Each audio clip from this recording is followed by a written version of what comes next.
Making a note. I don't know. Sure, I can figure that out.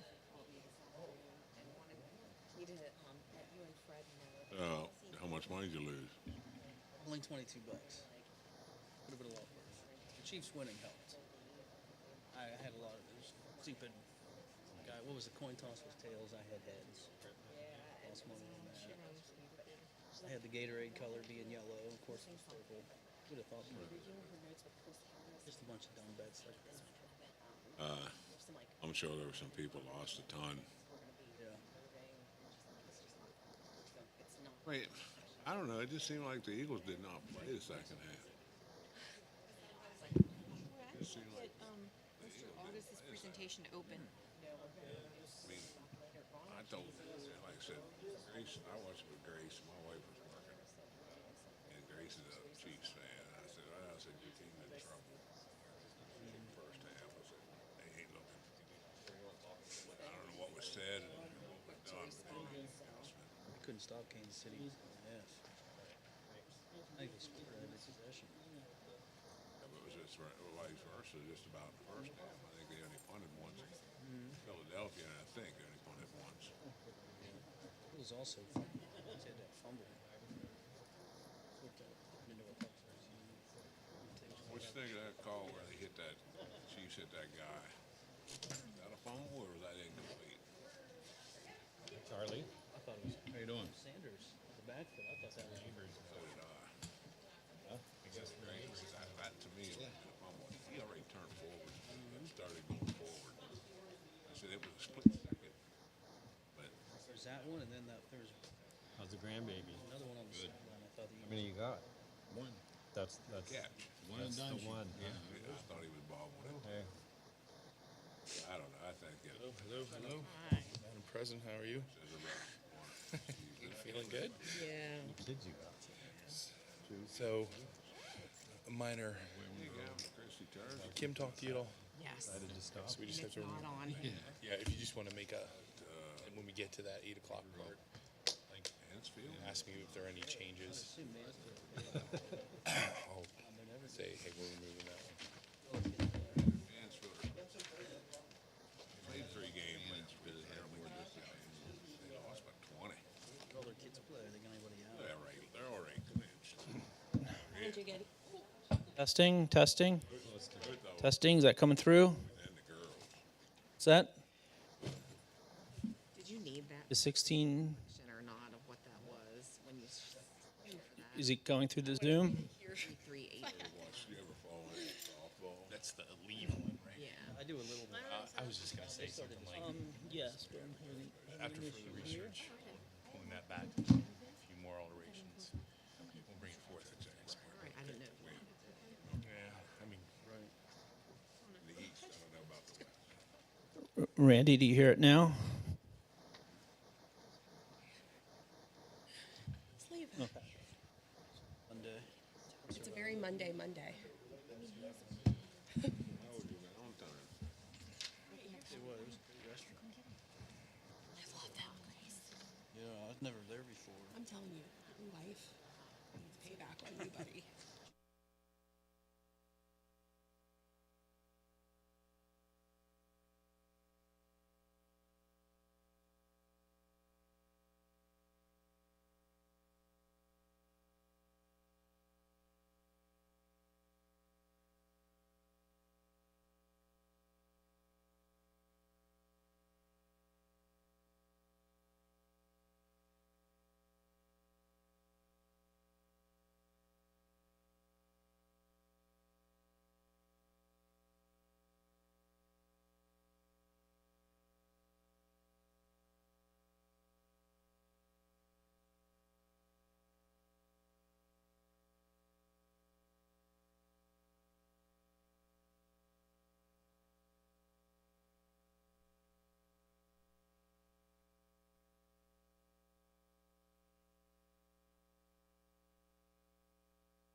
Good evening and welcome. We're going to call the Committee of the Whole meeting to order. Roll call. Mr. Jim Bard. Here. Mr. Mark Buterball. Mr. Levi Kressler. Here. Dr. Michael Lyman. Here. Mr. Fred Scott. Here. Mr. Charlie Suiters. Here. Mrs. Becky Wolfinger. Here. Mrs. Steph Eberly. Here. Dr. Nathan Goetz. Mr. Aryan Gaunkar. Here. Ms. Lily Kell.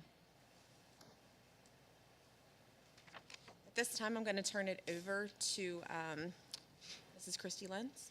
Sure. Just before we begin, two programs tonight.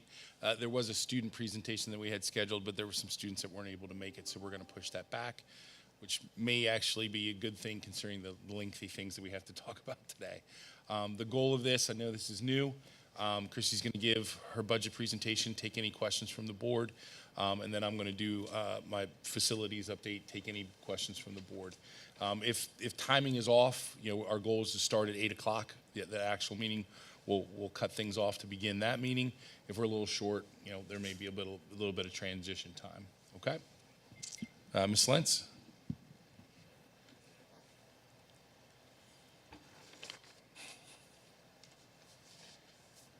All right, good evening. So in terms of some things we're going to look at in tonight's budget presentation, I want to give you an update on some year-to-date major revenue sources for the current school year. If you remember, when I start to go through the slides, most of you will recognize those revenue sources that we've continued to discuss through the pandemic. Also then to give you a budget overview for the 23-24 fiscal year. We'll review projected revenues at a very high level, implication to taxpayers, also review projected expenditures, and it'll come down to a budget summary, and then review the budget approval timeline. All right, so starting with a major revenue source that we've been keeping an eye on is our current real estate tax revenue. This is something that even during the pandemic that we thought could potentially slow, but we have not seen a growth in our current real estate tax. We haven't seen a slow in the collection rate. It's been holding steady at about 95%, and we certainly have not seen a reduction or slowdown in our current economic growth. So from this chart, just to kind of summarize how to read this chart, we look at the current fiscal year and then we compare it to 2 fiscal years back. So the blue bars that you see represents July. The first bar is July of 22. The second bar is July of 2021, and the third bar is July of 2020. And then, that, of course, that holds true for every other month in the fiscal year. So you can see kind of to date where we've been trending. July had some bumps in the past couple fiscal years, but when you look at the peach bar and the green bar, you can see that we've been trending higher in the current fiscal year compared to past. So then when you look at down below the actual year-to-date figures, you can see the cumulative year-to-date for July 2022 through January of 2023, so for this current fiscal year, we have collected about $26.2 million in real estate tax revenues. When you compare that to last year at the same time, we collected about $24 million in real estate tax revenues. So we're up about 9% when you compare to last fiscal year. And then when you look 2 years back from July of 2020 to January of 2021, you can see we had collected $2.58 million in real estate tax revenues. So although we have increased taxes some years along the way, this is also representative of growth in our economic development as well. So then down below you can see what we have budgeted for the 22-23 school year. We budgeted $25.9 million in real estate tax revenue. And as I mentioned above, we have already received in $26.2 million of real estate tax revenue. And so we will not receive any additional current real estate tax revenue in for the school year, as those revenues are collected usually by the end of December. Sometimes we have some flow in January. So then another major revenue source that we had kept our eye on through the pandemic was our realty transfer tax. Again, this is one that we thought might be hindered through the pandemic, but Shippensburg Area School District did not see that occur. Actually, we actually saw a spike in our real estate transfer tax revenue. So for year to date, we only have posted through December. So when you look at July of '22 to December of '22, we have collected about $391,000 in realty transfer tax. When you compare that to last year at the same time, we had collected 1.4 million. So we're actually down by about 7% when you compare us to last year. However, we had a windfall last year. A large warehouse had actually exchanged hands ownership. So that spike that you see in December of 2021, that's representative of that warehouse changing hands. That doesn't occur all the time. So we can't bank on that revenue year over year.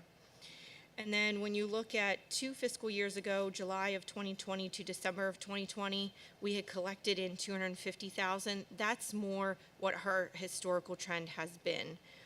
So then when you compare it to annual budget, currently for the 22-23 school year, we have budgeted 490,000. I believe we'll make that budget number, but I don't believe we're going to continue trending at the high amount that we saw in 21-22 fiscal year. So for the 23-24 budget, I kept that at historical pre-pandemic levels at around 450,000 for the year. And then the other one we've been tracking is our earned income tax. Again, this was not impacted through the pandemic. We thought that it may have been, but you can see there's the bar charts for each of the months that I've described in the previous slide. So you can see where we stood as of July and August and the various months. We have posted in our system the earned income tax through January of 2023. So if you look down below to the cumulative year-to-date total, we have collected in about 3.3 million in earned income. When you compare that to last year at the same time, we had collected 2.9, or we're up about 11% from last fiscal year. And then the previous fiscal year, we had brought in about 2.7 million through that same time period. And for our current budget for the 22-23 school year, we have budgeted 5.5 million. I believe we will hit that mark. I actually believe we will exceed that. So seeing the growth in earned income tax, I have built in a growth in that revenue source for the 23-24 budget. May I ask you, what is that's the salaries of people, the earned income tax? Where's that? I'm sorry, what are you asking? The earned income tax. Where do we get that from? So it comes from taxpayers. It actually, we get the money from the people that live in our district. It's where you live, not where you work. Okay. So for all those residents that live in our district that have a salary coming in, they are charged an earned income tax. And that's where that money comes from the taxpayers in our community. Okay, I remember now. You explained that last year. Thank you. Okay, so before we actually look at the projected revenue figures, I wanted to give some background on where those numbers come from. So for the 23-24 projected revenues, I went ahead and I looked at our real estate tax revenues because we're obviously seeing growth in those numbers. And I will actually go a little bit in more detail of the assessed value growth in a couple slides ahead. I also updated our basic education funding and our special education funding to reflect the allocations that we got from the state in the 22-23 school year. If you recall, Shippensburg actually fell in the 100 lowest performing or lowest funded school district brackets. And so that money, that additional money that we got from the state, the level up funding, it actually is added into our base. So I took that into account because that is not supposed to be taken from us. And then also we're seeing a slight increase in our per capita, so I accounted for that. As I showed before, we are seeing an increase in our earned income tax, so I included an increase in that revenue line item. We're seeing interest earnings grow at a small rate, so I included a slight increase in that. I updated our IDE allocation to what we received for the current school year, and then I also updated our state reimbursement for our Social Security and retirement subsidy payments from the state. because as our salaries grow, so does our expenditures for Social Security and retirement. So we get a percentage of that back from the state. So I updated the revenue to reflect the expenditure side. I just wanted to point out, some of that side is variable based on, what the governor does and where those allocations fall. And the board should be reminded that there is currently a lawsuit that has been brought forth and successfully charged that the funding system is not equitable. We don't expect that to be an immediate issue, but it is lurking out there. And as a new governor comes in, these things can be even more variable. So Ms. Lynch did the best she could with the numbers that we currently have.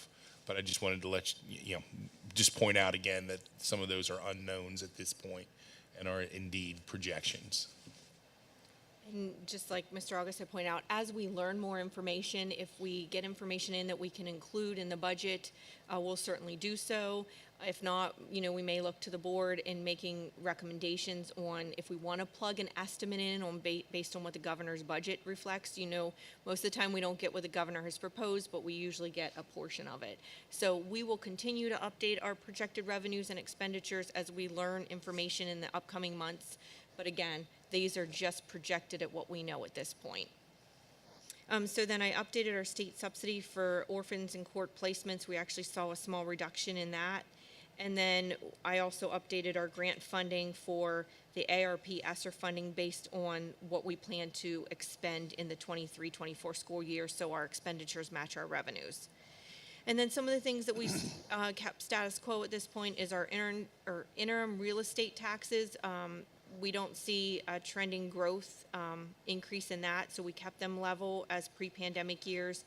As I spoke to you before about the real estate transfer tax, we kept them level to pre-pandemic years. Public utility is one of those that stays level from year to year. LST is staying level. And then all other local revenue sources that I didn't include up above, we kept level funding as well from the current budget year. Kept transportation subsidy level at this point, our school health reimbursement level as well, and then all other state revenues that I did not speak about this evening were kept level. At this point, we have kept Title I, Title II, and Title IV level. We have not heard our allocations for next year, and then the medical assistance program.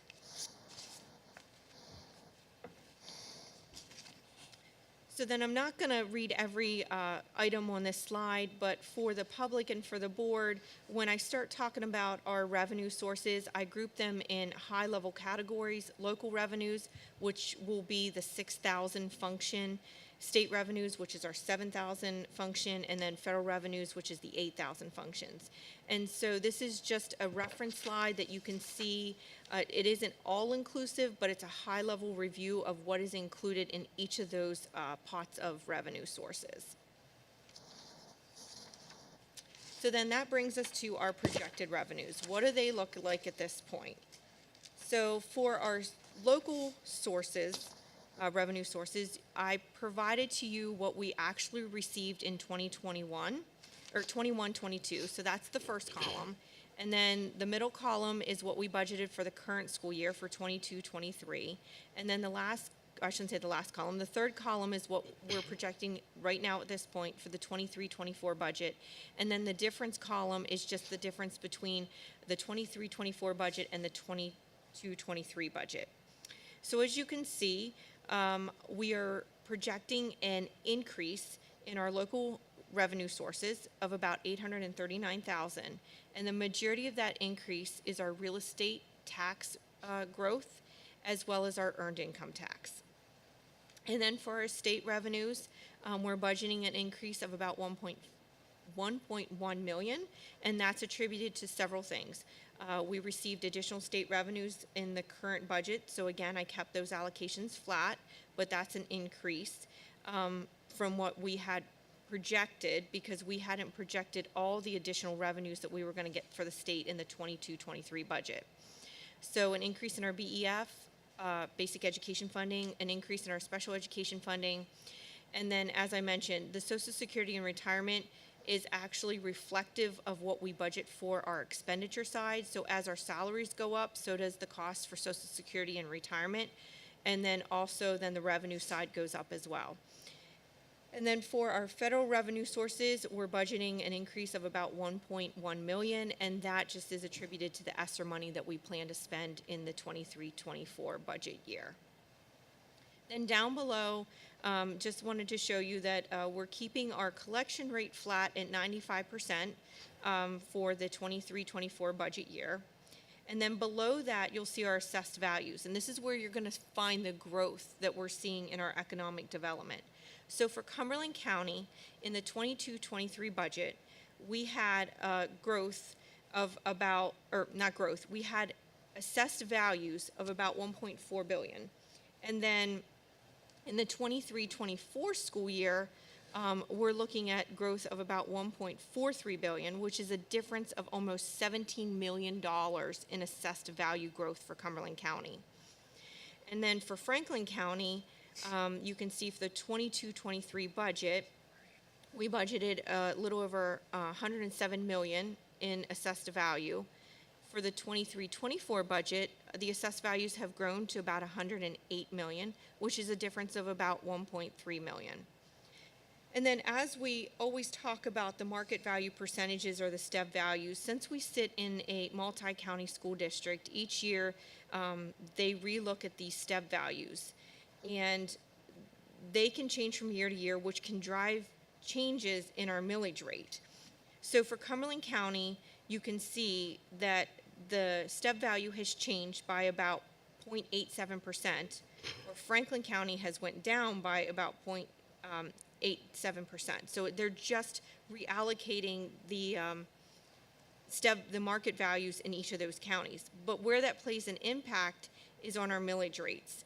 So, for example, if you look, the current fiscal year, Cumberland County has a millage rate of 12.6163, and Franklin County has a millage rate of 97.4237.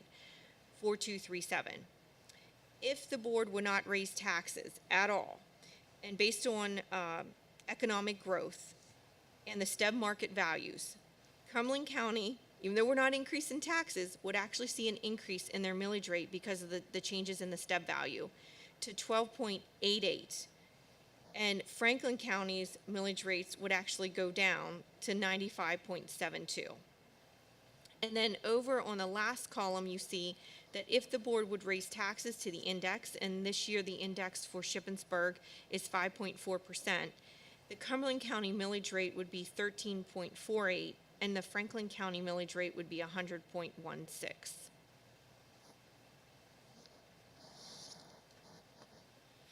So what does that mean for our taxpayers? So I'm going to focus in on the yellow column. So in Cumberland County, the median assessed home value is $170,700. Based on our current millage rate, that property owner would pay about $2,153 in real estate tax revenue. In 23-24, if the board did not increase taxes at all, that homeowner would pay about $2,199, or a difference of $45.66 a year, or approximately $3.81 per month. But for Franklin County, the median assessed value is $19,340. So based on our current millage rate, they pay about $1,884. But if the board did not increase taxes to the index, then as I shared on the previous slide, the millage rate would actually go down. So their tax bill would go down to about $1,851, or a difference of $32.78 annually, or $2.73 monthly.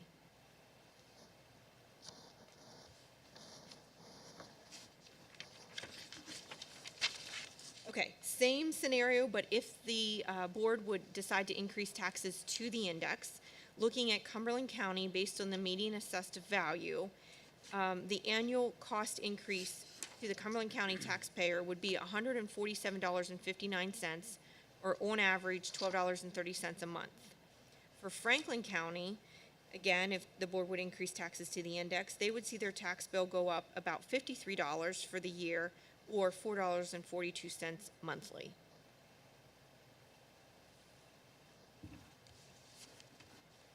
So just to give you an idea of the millage rate comparison, when we look at our surrounding Cumberland County and Franklin County school districts.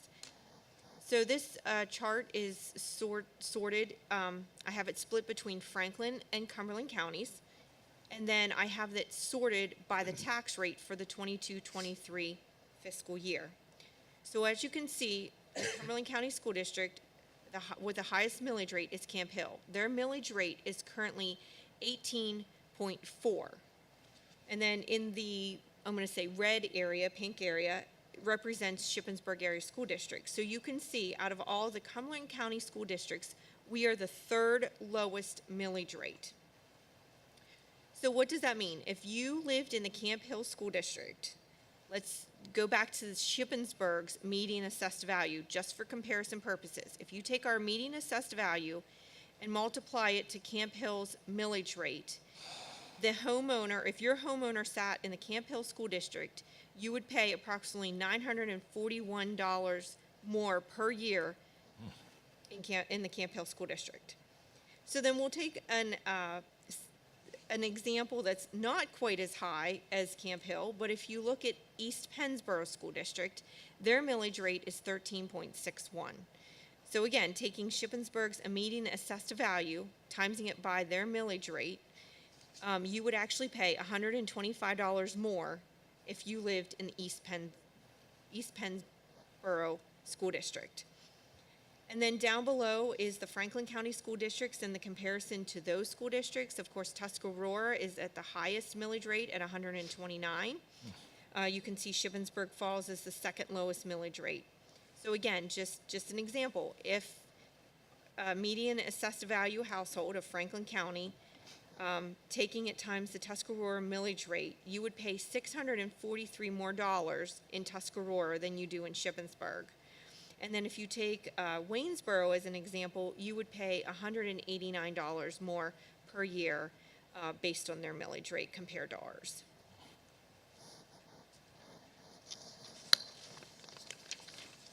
So then moving on to our projected expenditures for 23-24. Before we get into those numbers, just wanted to give you some highlights. So I have updated our salary and wages per our increases in our collective bargaining agreements. I have updated our benefits for life and long-term disability.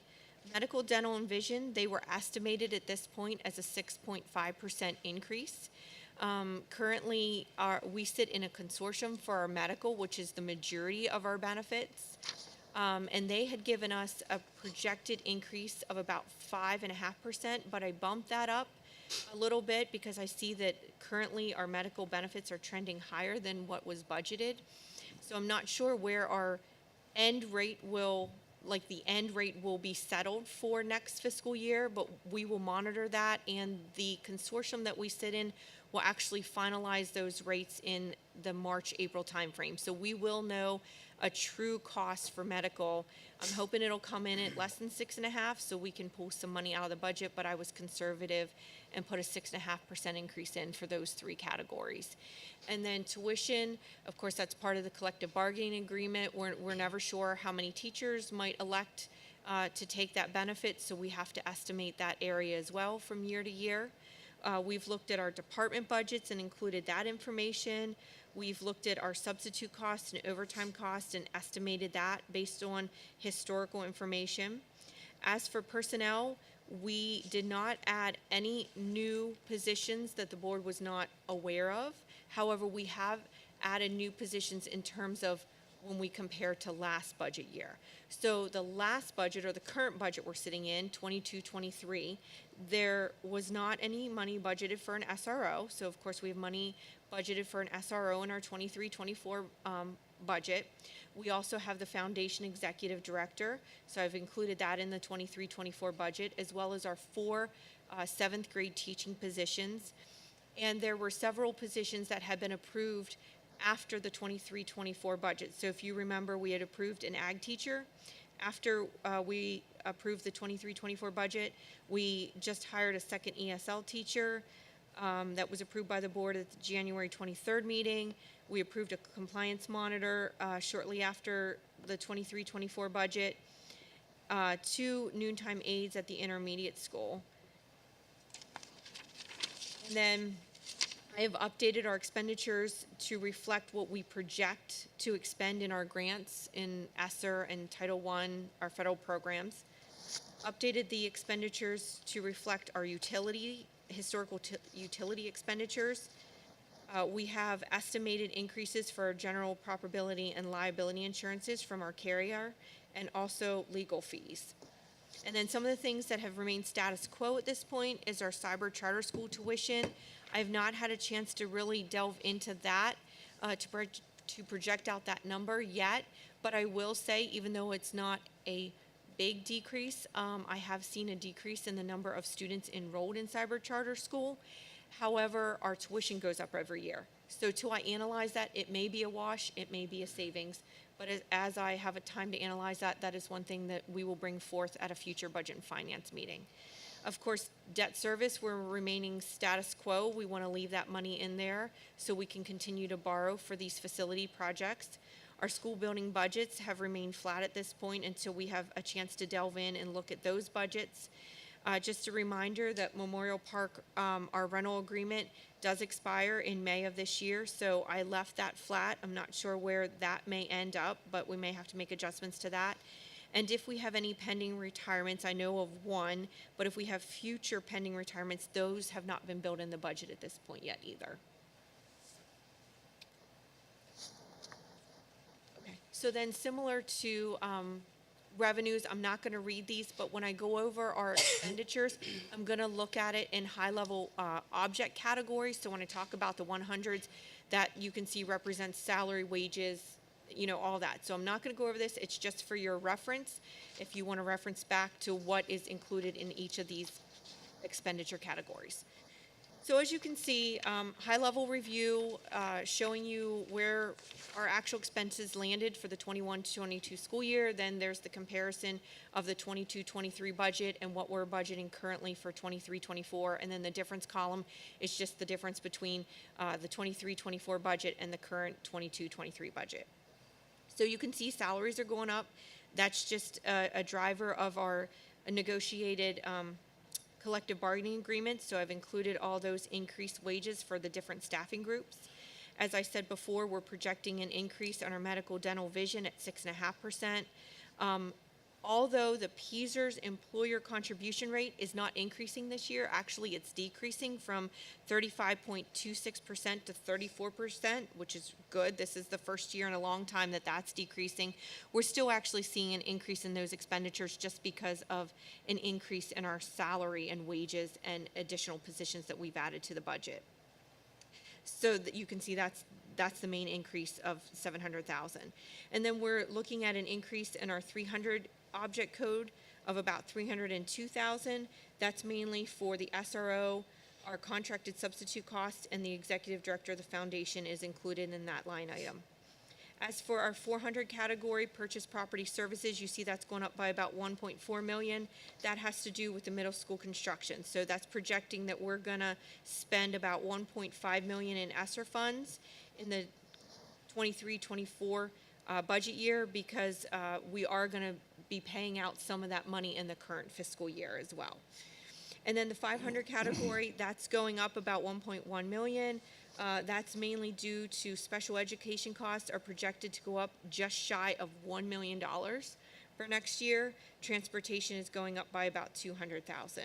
And then just small numbers there, we're seeing supplies increasing, the supply cost, equipment, property and equipment purchases, and then other uses of funds is very small, but that's a transfer to our athletics, so there's a small increase in that as well, in our athletic costs.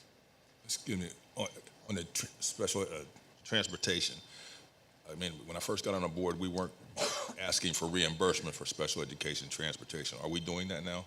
You know? If you're saying reimbursement through the medical access program, yes. Yes. We are now claiming for transportation through that program. Thank you. You're welcome. So then real quickly, just another per student, Oh, I'm sorry. no, you're good. When you look at our per student expenditure in comparison to our Cumberland County school districts and our Franklin County school districts, I won't read each of them. You can see where we fall, we're the pink line, but just a quick, Big Spring spends about $5,857 more per student than we do. So if we were to spend on par with Big Spring, we would have to spend an additional $19.7 million to spend on par with Big Spring. Or if you wanted to compare just to West Shore, which is just right above Shippensburg, we would have to spend $1,156 more per student, or annually $3.9 million more to spend on par with West Shore. And then if you take Fannett Meadow, to spend on par with them, we would need to spend $16.8 million more per year. And if you compare us to Chambersburg, we'd have to spend $2.4 million more per year. Some of that is a function of population, number of students, that varies that number. So where does that bring us? That brings us to our summary budget. So for revenues, if we don't increase taxes to the index, total revenues come in at $62.3 million. Right now, we're projecting expenditures at $65.6 million. That brings us to a deficit of about $3.3 million. However, if the board would choose to raise taxes to the Act 1 index, that would bring in additional $1.2 million. And if you recall, several months ago, the board had set $1 million aside in fund balance to help fund the 7th grade teaching positions and to spend that money over a several-year time period to phase those teachers in. So if we would use $400,000 of fund balance, that brings our projected deficit down to $1.6 million. Not going to go over fund balance. We went over that at the last presentation, but just wanted this to be at your fingertips so you can see where we estimate our fund balance to be in total at $12.5 million as of the end of this coming fiscal year. And then just closing remarks. So the next decision that the board's going to have to make will be a proposed final budget. We are asking the board to do that no later than May 8th. And then you have to have 30 days in between the proposed final and the final budget adoption for the public to review. And so then we would ask that the board approve a final budget no later than June 12th so we can get our tax bills out by July 1. Any questions? No questions, just comments. Thanks for everything with that. Actually, now I do have a question. Are we going to do any specific just budget and meetings as we get closer to the time where we just allocate one whole night? Okay. Because I know it can be. That is the plan. Right now, we're just kind of bringing that 30,000-foot view to everybody, and then we have to get down to brass tacks, so to speak. Sounds good.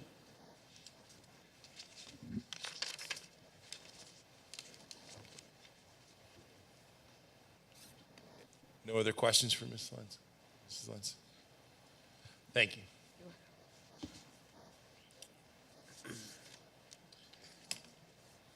So phase two, and I think as you have all those numbers going through your head, particularly, those fund balance numbers and the projected budget deficits, we turn to the other ongoing big issue within the district, and that is our facilities. So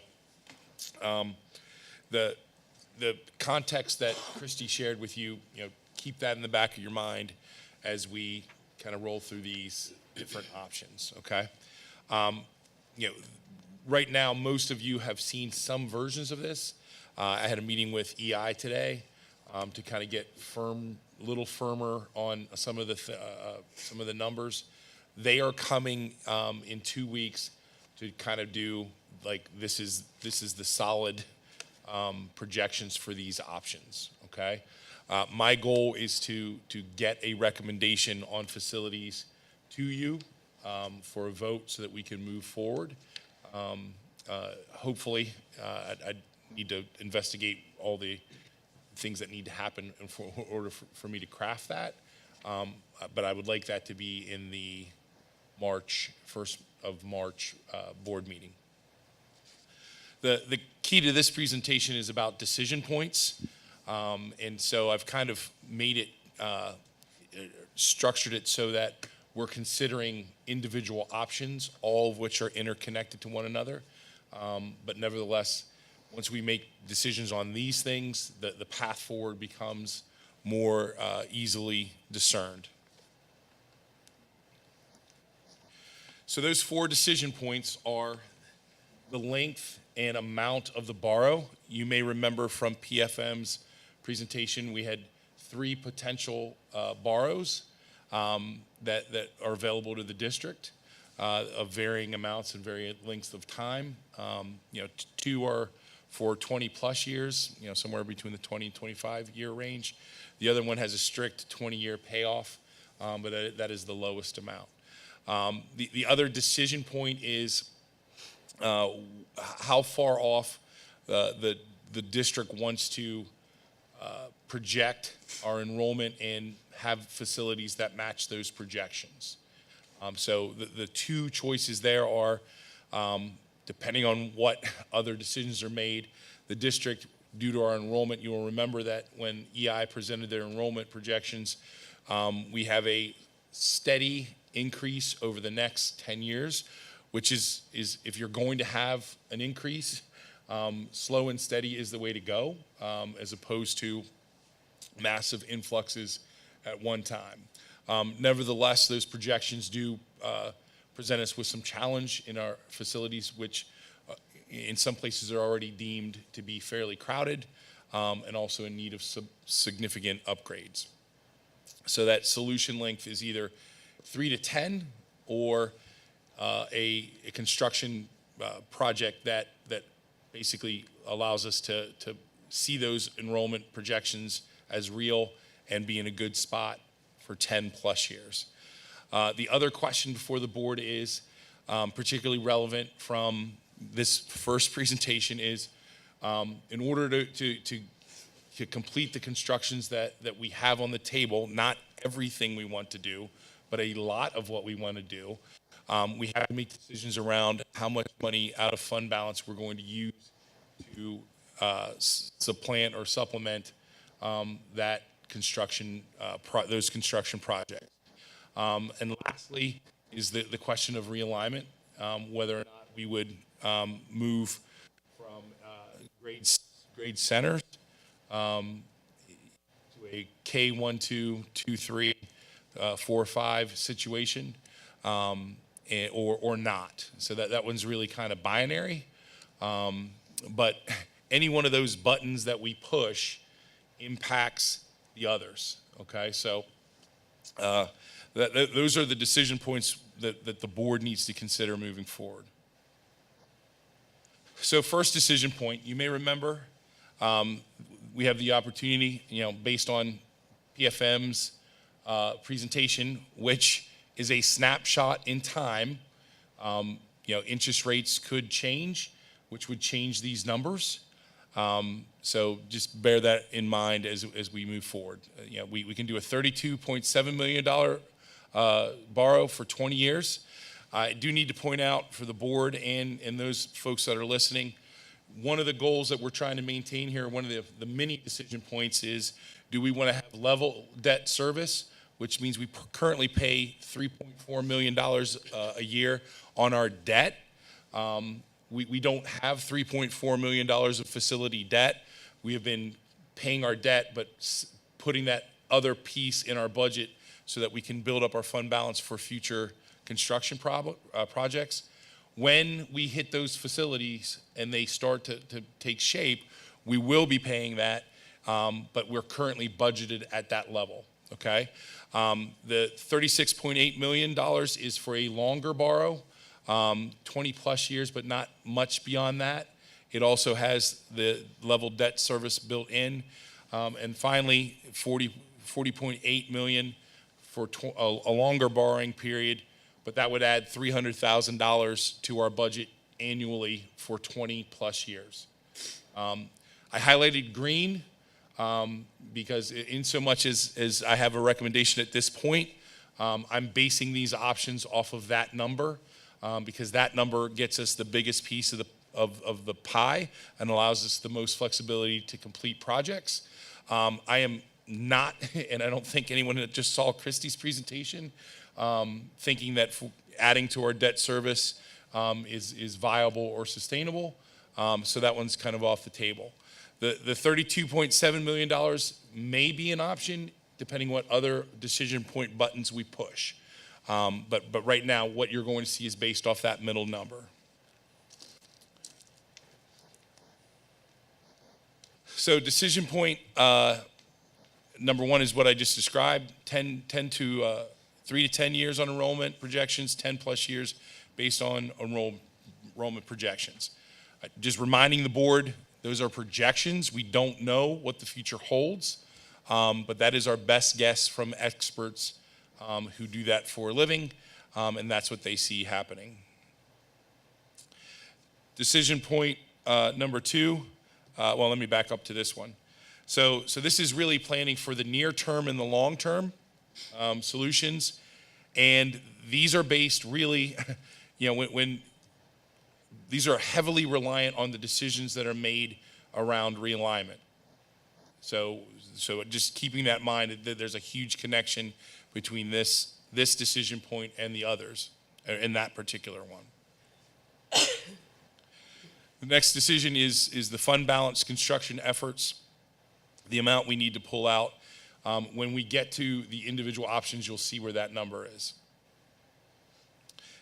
Decision point with the final decision point are the 3 options that are on the table.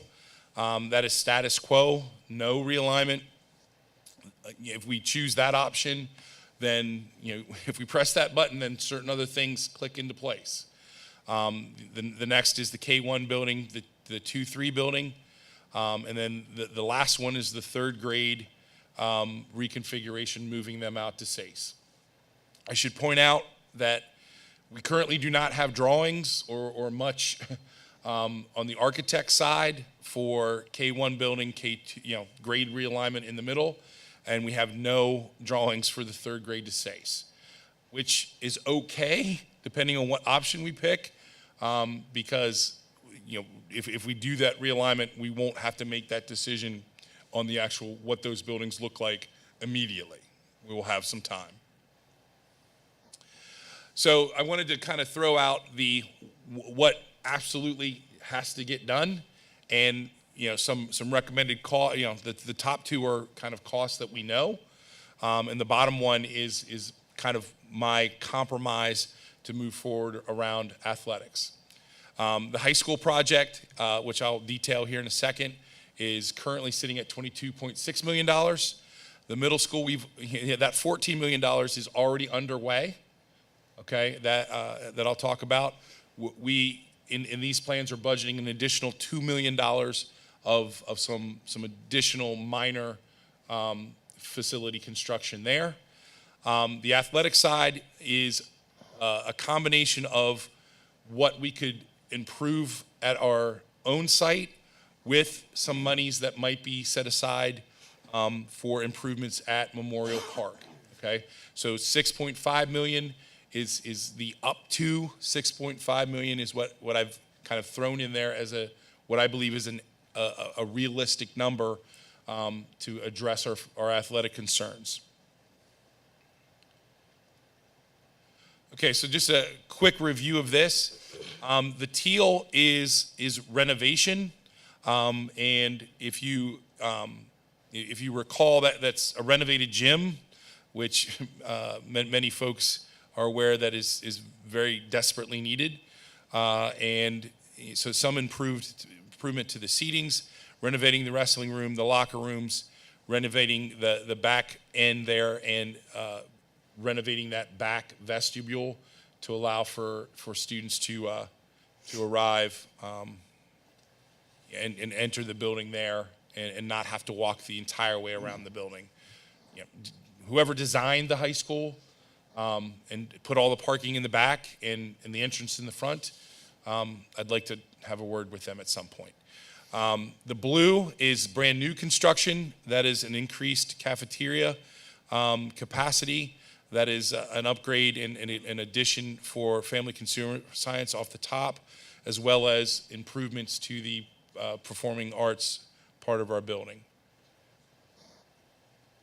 The middle school is a little bit different in that in order to make these budget numbers work, I did pull off the fine art addition that's kind of have that sloppy red X over it.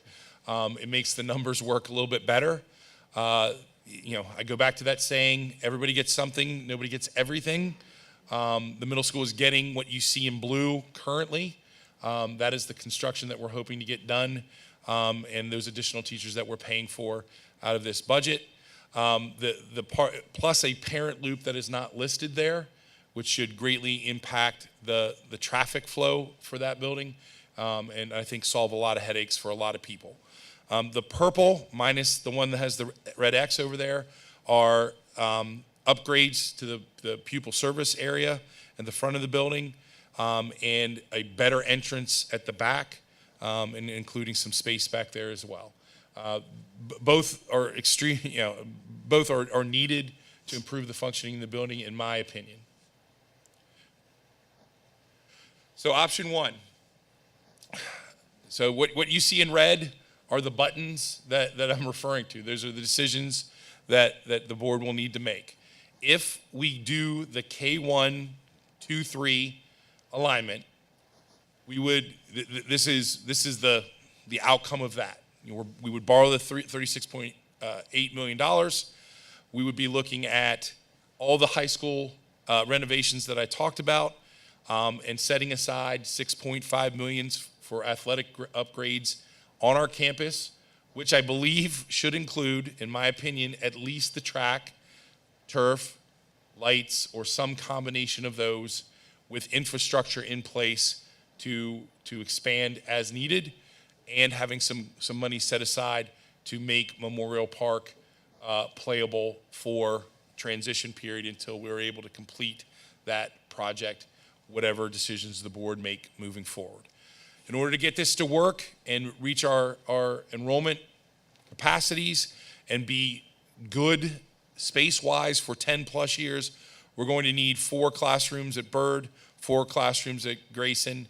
That says 2, and I thought I updated, but in my conversation with EI today, that they are indicating that we need 2 additional for a total of 4 at SACE, which kind of makes sense when you look at the bubbles. So the part that I would point to the board is this project, which is with alignment, is going to be a pull of anywhere from, well, a minimum of $900,000 to somewhere close to 2.5. All right, EI will come in and give those numbers to you a little bit better. So this is one of the lower options when it comes to pulling out of fund balance, and we achieve that through grade realignment. I'm calling this option 2, which is realignment only. So if we don't do any major building at the elementary schools, by realigning to the K1, 2, 3 structure, we would do the 36. If we did the $36.8 million, we would not have to take any money out of fund balance, and if we did that full borrow, we would have close to $5 million to put to other projects that may come up, or in the future, do those grade level improvements.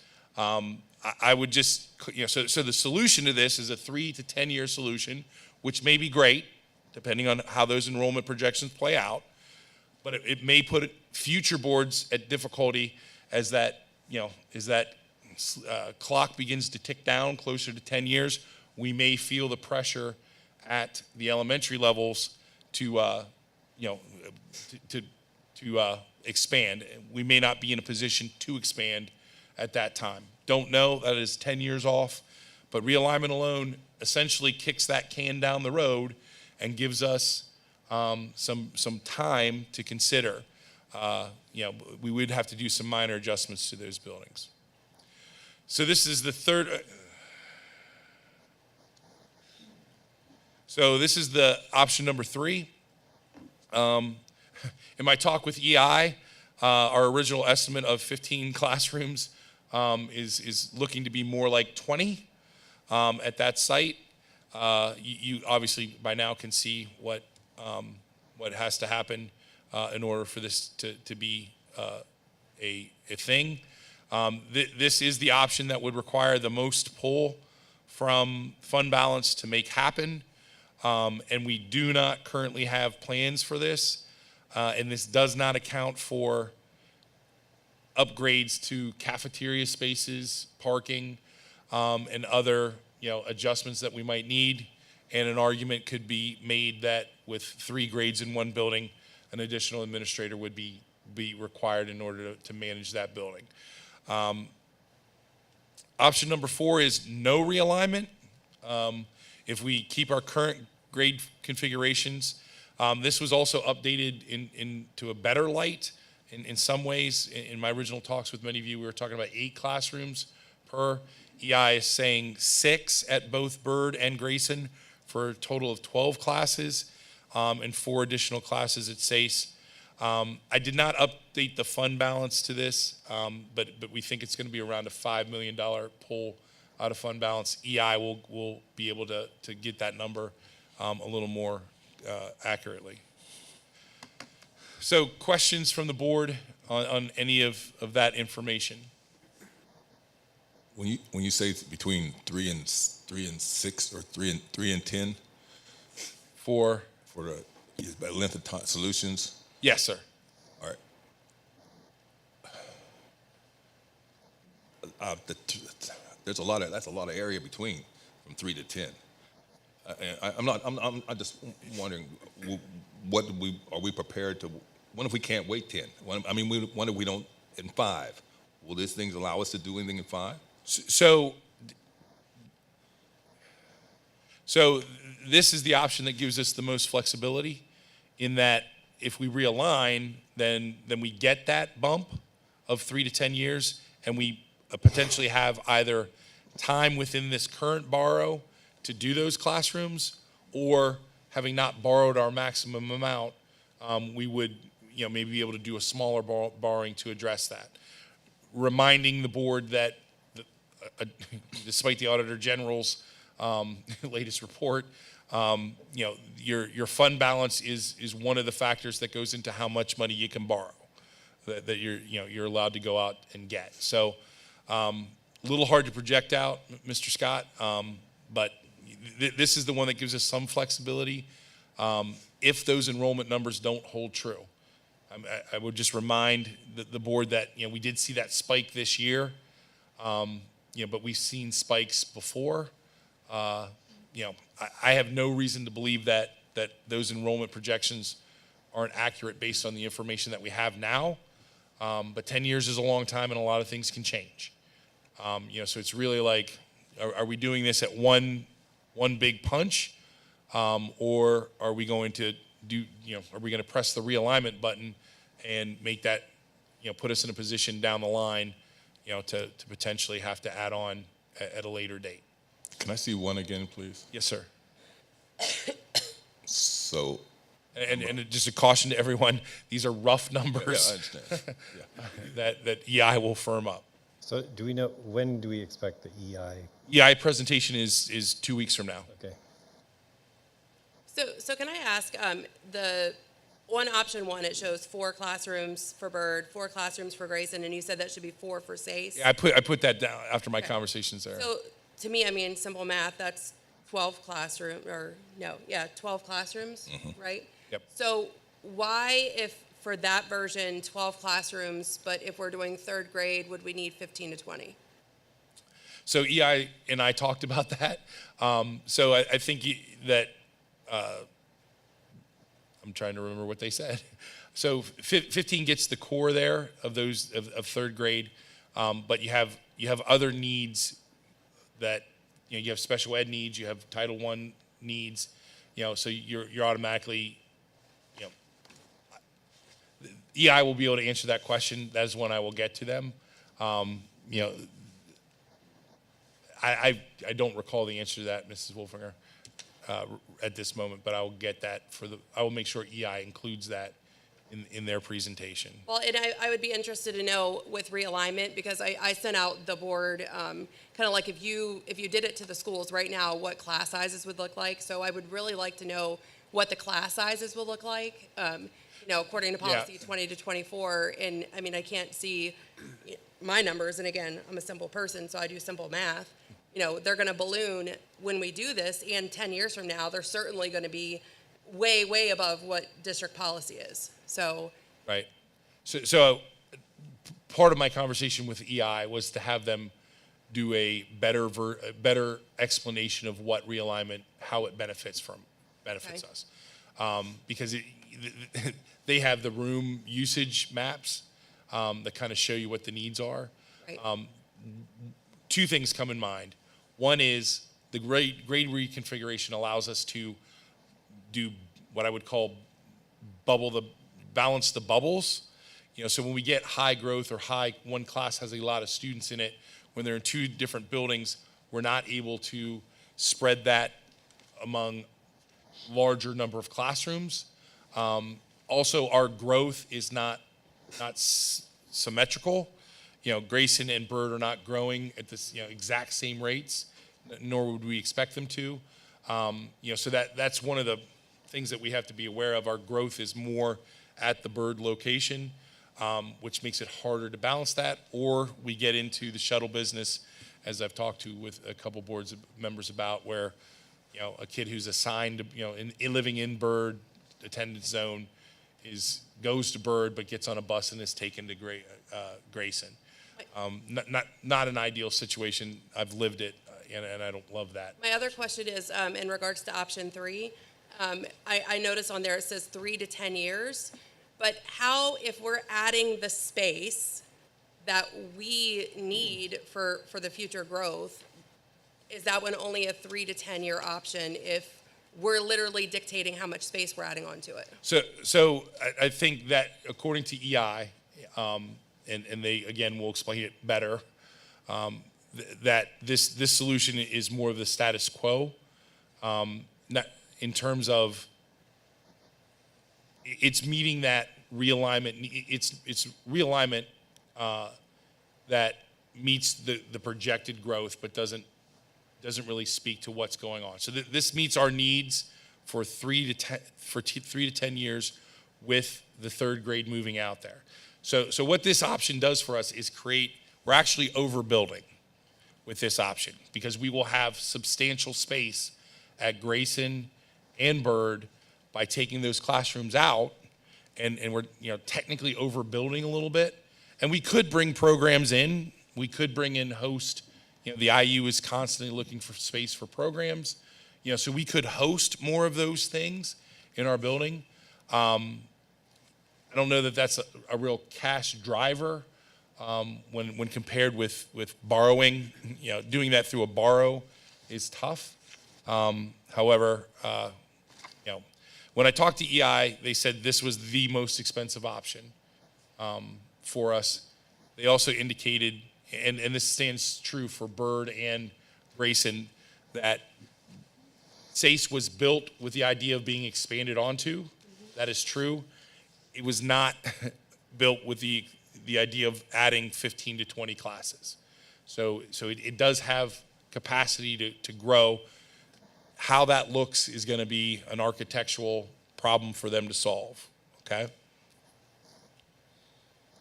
I'll be super quick because I think we're going to try to stick to this 8 We o'clock are. thing. So I'll be super quick. One thing that nobody's talked about, and I've talked to Sherry about this, and I talked to you, Mr. August, about this as well, is the Pennsylvania Cyber Charter Commonwealth Academy, whatever it's called. I don't know. The states, they're opening up in Shippensburg. That's going to have a real impact on us, not only with the budget, because we know that when kids enroll in Cyber Charter, it costs us a ton of money. But two is, I think it's really hard for us to make projections in terms of enrollment because we don't know how many kids are going to sign up for that. It can be super intriguing to parents, which I would encourage everybody. Be face-to-face in person. I think it's the best. That's my own personal belief. But if you're going to go cyber, do it right through us because it's a lot cheaper. And I think we do a great job in here with our staff and faculty. The second thing, just be real quick, in going with all these enrollment things, I really take what EI is giving us with their information to heart, and I respect it because if you go down and look at like Nancy Grayson, for instance, when they did the last building renovation there, EI Associates was the architect who was working on that. I think they got it right. That happened like almost 20 years ago, 15, 16, 17 years ago, and that got us a long time. And I think they really got it right with that. And that came with grade realignment, I believe, with the intermediate school opening, and all those timelines kind of go together. So I know, like, in general, the topic of realignment is, like, scary to everybody. I was a student who dealt with it. I was the first sixth grader class to go to the middle school. You know, I missed out on all the cool, fun stuff you're supposed to get as a sixth grader at James Byrd way back in the day. But in general, I think it was the right decision that the school district made back then, and I think realignment is the way that we really need to look going forward. So further, thank you. I mean, further discussion on that issue, and it's really going to be conversations the board has when we get to that point, you know, about One which. thing real quick. I just want to make a motion real quick. Okay. And that's because I do believe it is very, very important to get feedback from our community and from our teachers as well. So I'd like to make a motion to have a survey completed for all K through 5 parents and all K through 5 teachers to find out their thoughts and concerns on district realignment, to be completed and information shared to the board by the 24th which would be before the next meeting. Can we wait till the actual board meeting to do that? This is a different kind of That's fine. committee, yeah. So at this point, we're ready to start the regular board meeting.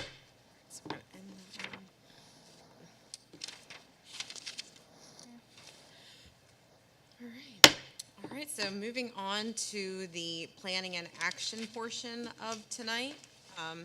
Roll call. Mr. Jim Bard, Here. Mr. Mark Buterball, Mr. Levi Kressler, Here. Dr. Michael Lyman, Here. Mr. Fred Scott, Here. Mr. Charlie Suiters, Here. Mrs. Becky Wolfinger, Here? Mrs. Steph Aberly, Here. Dr. Nathan Goetz, Mr. Aryan Gounkar, Here. Miss Lily Kell. Here. Let's stand for the Pledge of Allegiance. I pledge allegiance to the flag of the United States of America, and to the republic for which it stands, one nation, under God, indivisible, with liberty and justice for all. As we begin our deliberations this evening, let us once again be reminded of our duty to represent all of the children of this school community, regardless of age, sex, race, or creed, and regardless of need or ability. This meeting is being live streamed and uploaded to the district's YouTube channel. May we now have a moment of silence to reflect on our thoughts, plans, and actions on behalf of the students in the Shippensburg Area School District.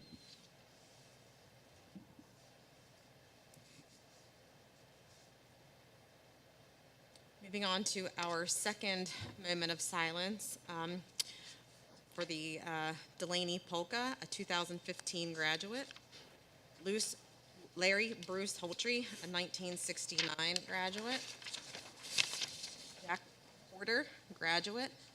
Jeffrey Basor, 1978 graduate.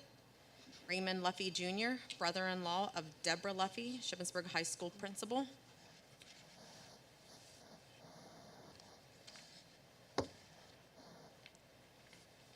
Mr. August, are there any changes to the agenda? Yes, ma'am, one small one. Item 6H, policies for discussion.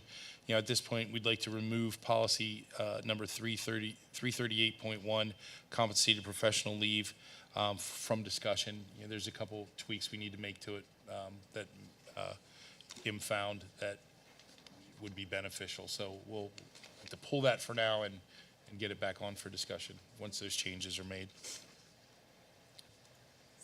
So the next portion is the citizens' comments regarding agenda items. So there are none. Moving on. Oh, sorry. Is there a motion to approve the agenda? Motion to approve. Second. Motion by Ms. Wolfinger, second by Mr. Scott. Roll call. Mr. Jim Bard, Yes. Mr. Levi Kressler, Yes. Dr. Michael Lyman, Yes. Mr. Fred Scott, Yes. Mr. Charlie Suiters, Yes. Mrs. Becky Wolfinger, Yes. Mrs. Steph Aberly, Yes. Dr. Nathan Goetz. Motion carried unanimously. Moving on to reports. Student representatives, Lily Kell and Ariane Gonkar. Thank you. This Saturday, the high school hosted the winter formal with Noah Henry being crowned the winter king. This Thursday, I apologize, there will be a teachers versus students floor hockey game. The students are part of the advanced team sports class. The Paul Pantry, a collection of toiletries open to students, is now accepting donations. I will now be passing the rest of the board report to Ariane Gonkar. there's an opportunity for students to go on a Department of Conservation and Natural Resources trip to learn about professional careers in conservation and wildlife sciences. Students have the opportunity to submit their own pictures to the yearbook this year. And finally, this weekend, the swim team had multiple invites to the Mid-Penn Invitational. Thank you. Mr. Suiters, do you have a Franklin County Career Center report? Not this time. Board committee reports? You were at the policy one. I was. So the policy committee met last week. The policies that you see under the discussion portion of the agenda were approved for the first read, and that was the membership, the attendance at meetings via electronic communications, 101, the mission statement, vision statement, and shared values. 218.3, the discipline of students convicted and adjudicated of sexual assaults. 330, overtime. 332, working periods. 707, use of district facilities. 810.1, the school bus drivers and school commercial vehicle, motor vehicle drivers, and policy 810.3 for school vehicle drivers. Outreach committee? Yeah, I have several things to talk about. Charlie, were you going to touch on the meeting with Shippensburg University from Friday? Go ahead. Okay, so myself and Mr. Moyer met with SKIP, which is the Shippensburg Community Information Partnership, on February 2nd. They established a mission and vision statements. They were all finalized, and discussion mostly pertained to how best to move forward with communicating information outward about events. A couple of options were discussed, including a possible website for the SKIP. And a couple other options were talked about as well, as far as just utilizing social media. At the last board meeting, there was a question as far as who was invited to the SKIP committee. And so I did ask them when I was there, and I'm happy to report that everybody township-wise was invited to participate with SKIP. But there were a couple people that declined at this time, but we're all hopeful that they'll come to the table. Another thing that happened, Mr. Eastman and I have been pursuing other potential community partners along with Nancy Grayson PTO and the Greyhound Foundation to close the gap on the amount of funding still needed for the Nancy Grayson Playground. We recently connected with Mr. Shively from Volvo, and I appreciate his partnership with getting back in touch with us. He did request a PowerPoint to be presented from Mr. Eastman. So that was worked on and given over to Volvo. And then on February 9th, Mr. Eastman, myself, and Mr. Shively met at Nancy Grayson Playground to address any other questions and concerns that they had, and then also to listen to some ideas that he had on how we can continue to partner with some of our community, neighbors. And he will be presenting the information to Volvo to answer any questions that were asked from Mr. Shively. So he'll be getting back in touch with him. And so hopefully soon we may have an additional community donor to add to the list that's on the agenda tonight under discussion. So fingers crossed we'll have one more name to add to that list. And then on Friday, February 10th, myself and Mr. Scott and Mr. Suiters, along with Mr. August, and who else was there? Oh my goodness. Chad was there, and also Al was there. We just had a party at Shippensburg University. Met with their athletic director, Jeff Michaels, to follow up. We had a previous meeting, some months back about how the university could partner with the district on meeting some of the maybe temporary needs of athletics. And so I just want to say thank you to Mr. Michaels for hosting us there to answer any questions, and really hopefully we can work together to get some kind of short-term resolution or a game played at the university. I think that's the hope, right, Mr. August, to get one game potentially played there. A game of some level there, yes. I'm rooting for the brown jug game. That's just personal opinion. But I definitely appreciate the university's willingness to, really just kind of connect with us and partner together. Christy, do you have anything additional for the finance report? I do not. Okay, good. Superintendent's report. Just a reminder, board members, that schedule that I gave out on Friday, for upcoming board meeting, committee meetings. If you didn't receive that, those will be advertised to the public and We'll still get emails about it's coming. I'm sorry, sir? Get emails closer to the date. Yeah, we'll send out reminders. I just wanted to get that on everybody's schedule. So just a couple reports. Enrollment, our current enrollment at the elementary levels is 1,080 students. The enrollment at the secondary schools, at the middle school, it's 786. At the high school is 1,154. Our grand total is 3,593 students. Those of you that have been playing at home know that that's it continues to be a slight increase, from different enrollment updates that donation reports, again, thanks to our community, just so generous. We received an anonymous $500 monetary donation to support Hugs, Helping Us Grow Stronger program at James Byrd. And the Shippensburg Area School District faculty, staff, and administration gave $780 in monetary donations from the Hog Wild in-service luncheon provided at the Shippensburg Area Middle School facility, and I can report that's to go to the facility dog program, and I can report that the meal was excellent. So thank you. That's all I have, Mrs. Thank you. Everly. Moving on to the consent agenda.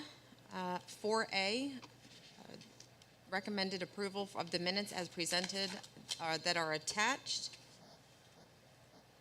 4B, the finance reports. 4C, administration recommends approval of the foreign exchange students from Germany, Italy, and Spain and have met all of the qualifications per school board policy 239 to attend the Shippensburg Area High School for the 2023-2024 school year. 4D, administration recommends the approval of the 2023-2024 Shippensburg Area Senior High School Program of Studies. That draft is attached. 4E, administration recommends the approval of the health and safety plan revisions. The approval is mandatory process every 6 months as part of the American Recovery Plan, in which the district has received federal funds, and the revised copy of the plan is attached. 4F, administration recommends approving the attached proposal from the Roof Connect to inspect the roofs at James Byrd Elementary School and the intermediate school, and that total cost is $5,050, and the cost would come out of the designated capital maintenance and fund balance. 4G, at the March 28th, 2022 board meeting, the board approved the purchase of a new high school band uniforms, and the Shippensburg Area Senior High School Band Boosters is requesting the uniforms to be donated to the Booster Club to be used for fundraising efforts toward the future renovation of the performing arts area of the high school, specifically a wall unit to proudly display their trophies and plaques. Administration recommends donating the old high school band uniforms to the Band Booster Club. 4H, during a construction project, particularly additions or a new build, there is a need for the testing of materials being installed in the work. The costs of this work are part of the soft cost budget for the project. Pricing was solicited from 3 firms, one of which a proposal for the middle school additions project. Hillis Carnes, a firm that often provides these services for Pennsylvania public school projects, provided a proposal that was found to be appropriately priced and responsive. A comparison for recommendation for award. The award would be for not to exceed amount against which unit prices of tests would be billed.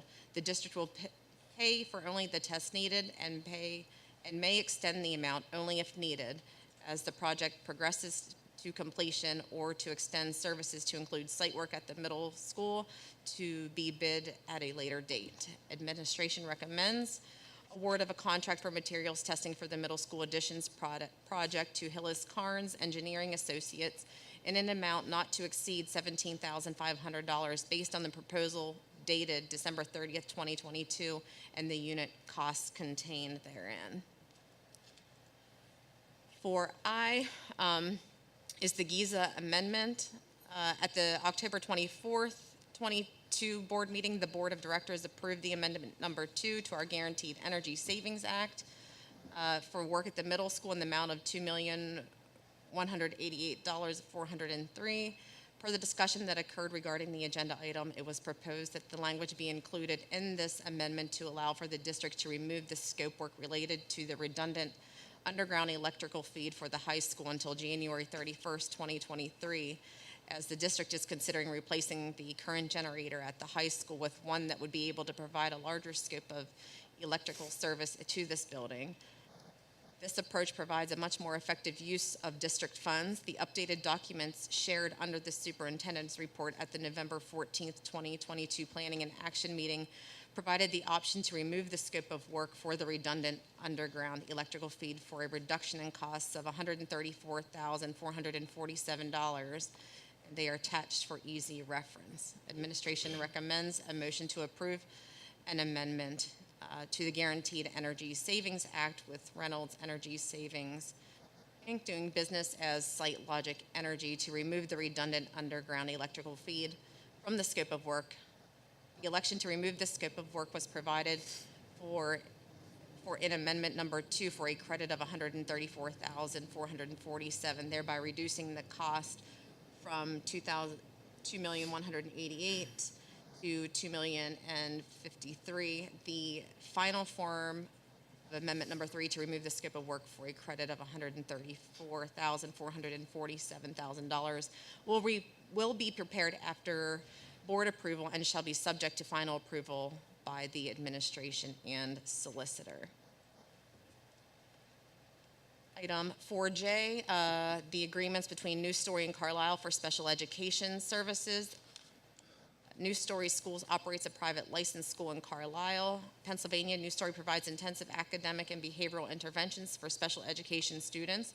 The proposed agreements are for 2 students for the remainder of the 22-23 school year. The programs provided by New Story are based on a 4-rate pricing model: low, medium, high, and extra high.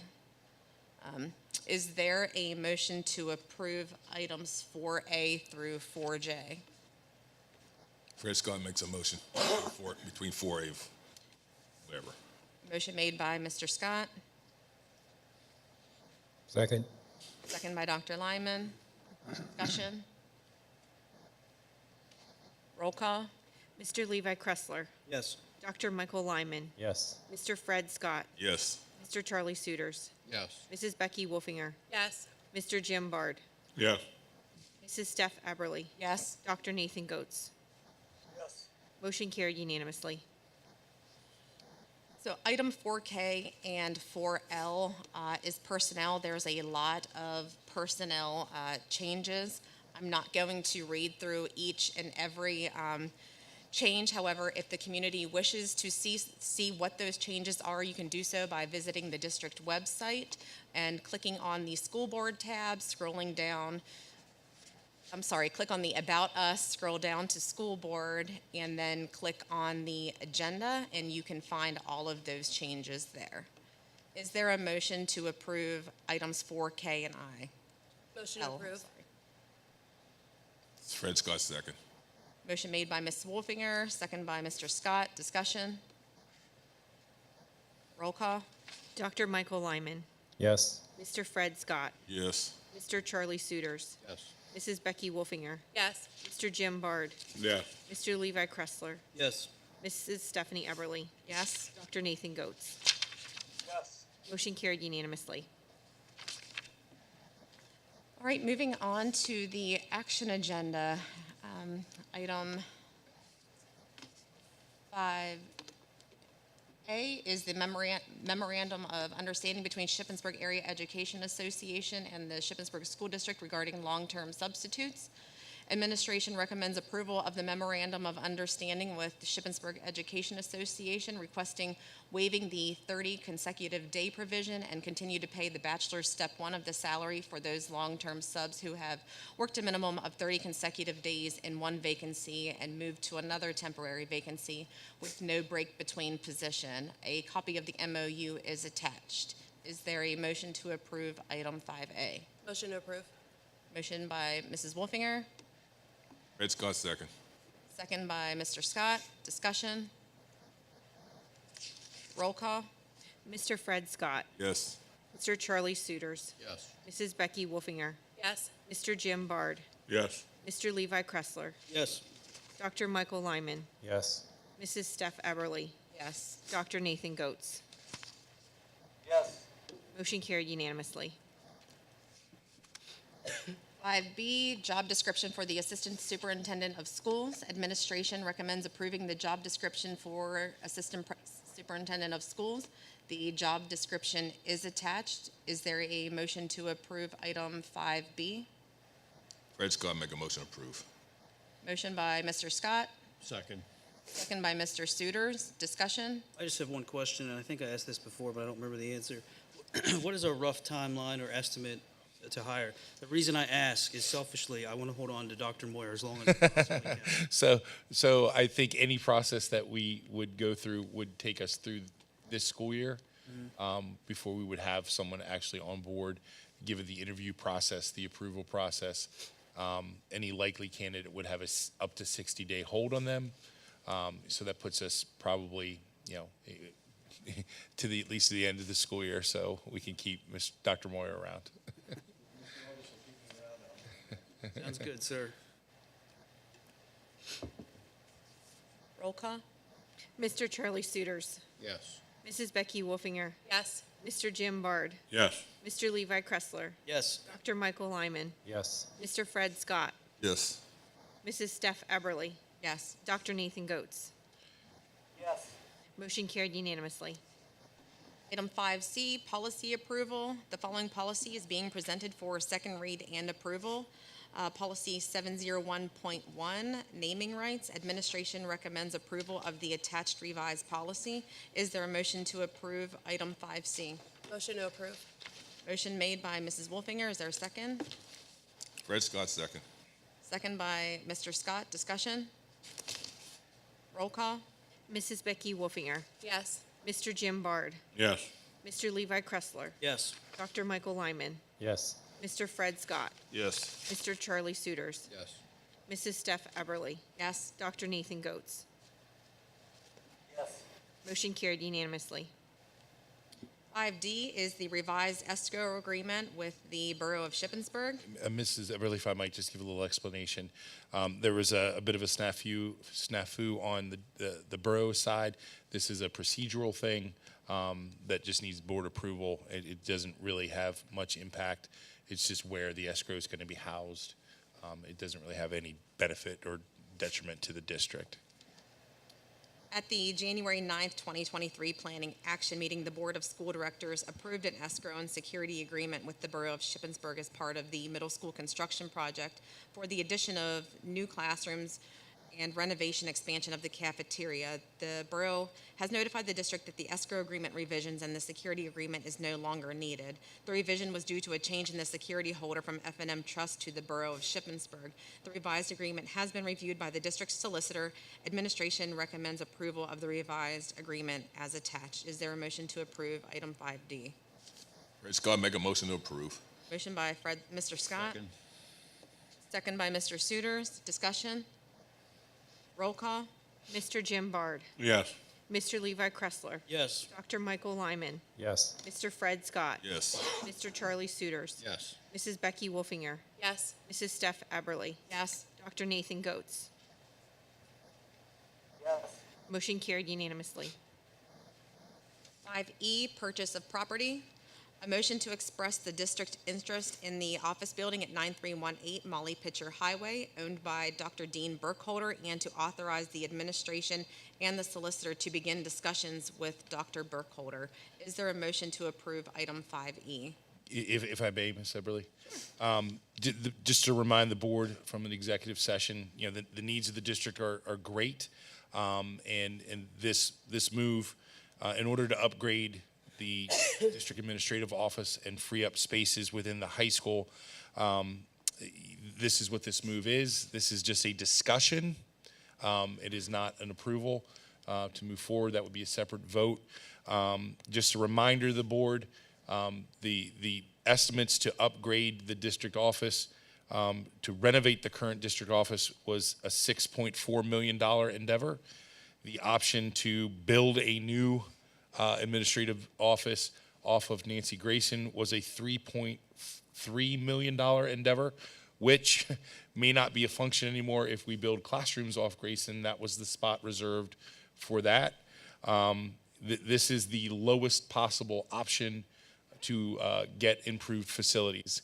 I invited Mrs. Luffy here to, if she wouldn't mind, maybe talking about what spaces would free up at the high school if those spots at your building were moved. I think we would be moving we would be moving Chad and a secretary. We would be moving Sherry and a secretary. And we'd be moving Randy and a secretary. So that opens up significant spaces at your building. Mrs. Levy, not to put you on the spot, this would be extremely beneficial to you in search of space. You can come forward if you'd like.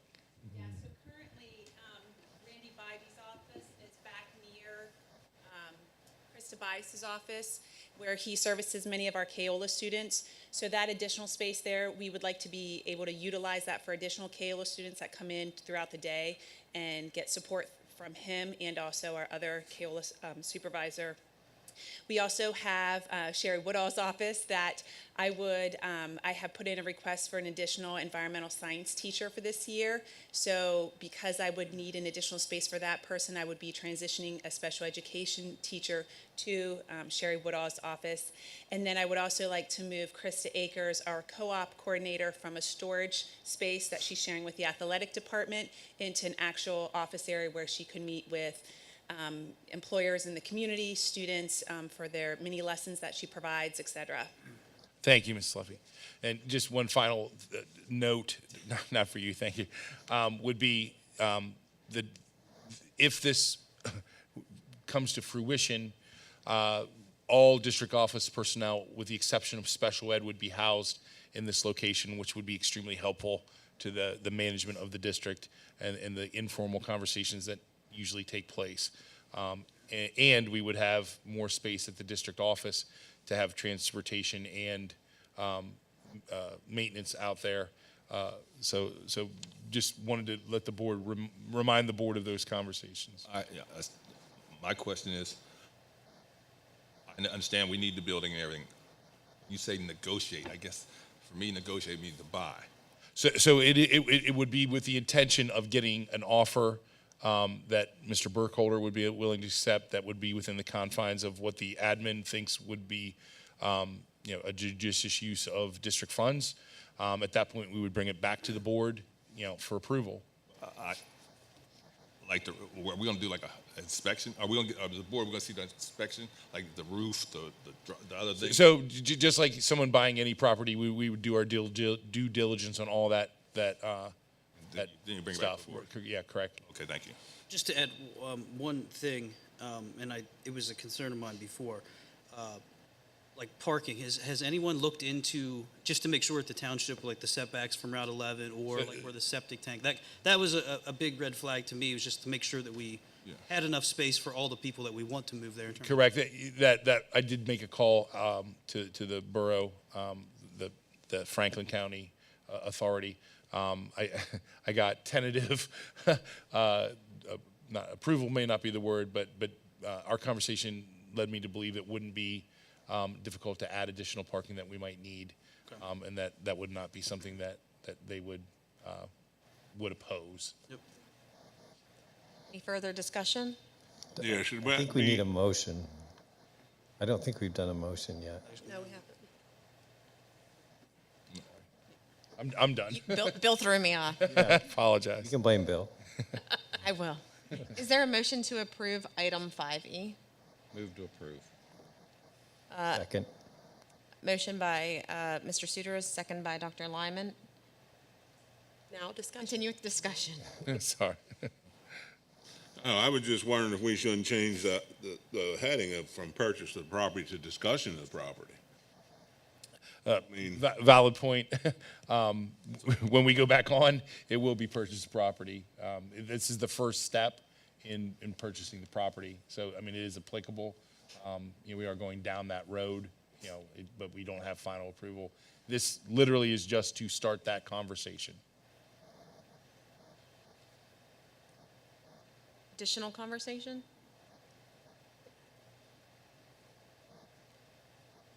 Roll call? Mr. Levi Kressler, Yes. Dr. Michael Lyman, Yes. Mr. Fred Scott, Yes. Mr. Charlie Suters, Yes. Mrs. Becky Wolfinger, Yes. Mr. Jim Bard, yes. Mrs. Steph Aberly, Yes. Dr. Nathan Goetz. Yes. Motion carried unanimously. Moving on to the discussion agenda, item 6A is the memorandum of understanding between the Borough of Shippensburg and the Shippensburg School District for the School Resource Officer. Administration recommends approval of the MOU between the Borough of Shippensburg and the Shippensburg Area School District for a School Resource Officer. The projected costs are as follows. The 22-23 school year, $68,711. The 23-24 school year, $132,000, and the 2024-2025, $132,000. Just a reminder to the board, we received a grant for $75,000 towards our SRO, making that first year or the rest of this year on that grant and a little bit into next year. And in the past, we have budgeted for SROs. So that's great news. Motion to move this to an action item tonight because we already discussed this and the public that was involved in it. I think it's time to give them a yes. Mr. I appreciate, we have discussed it. However, in the past, the MOU was not completed to completely vet that with the community. And I think that it would be inappropriate to move an item from discussion again. I made the motion. If I got a second. I'll second that.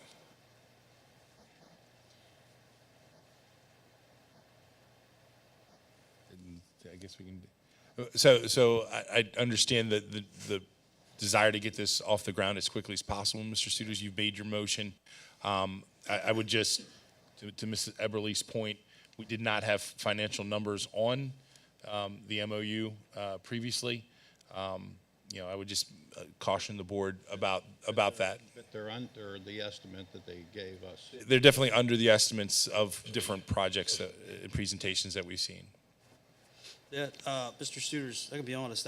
Selfishly, I was really hoping when I got this on like Friday that this was going to be an action agenda item for the reason you said. I know like one of the big things that came down to, when we went through this back in November was cost. That was a big thing for some people. And as you remember, we were given a sticker price that was way up here, and we are way, way, way under that. So I'm fine with that motion. I'm fine with that second. So I would be more than happy to vote yes for this.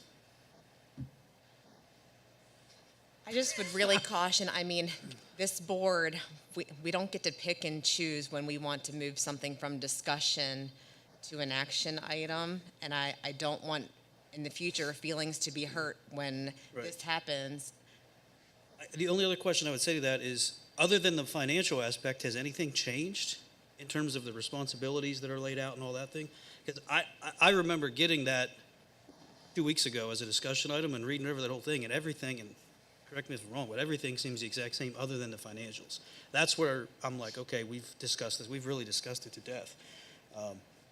That's my. I totally understand what you're saying. I totally get it.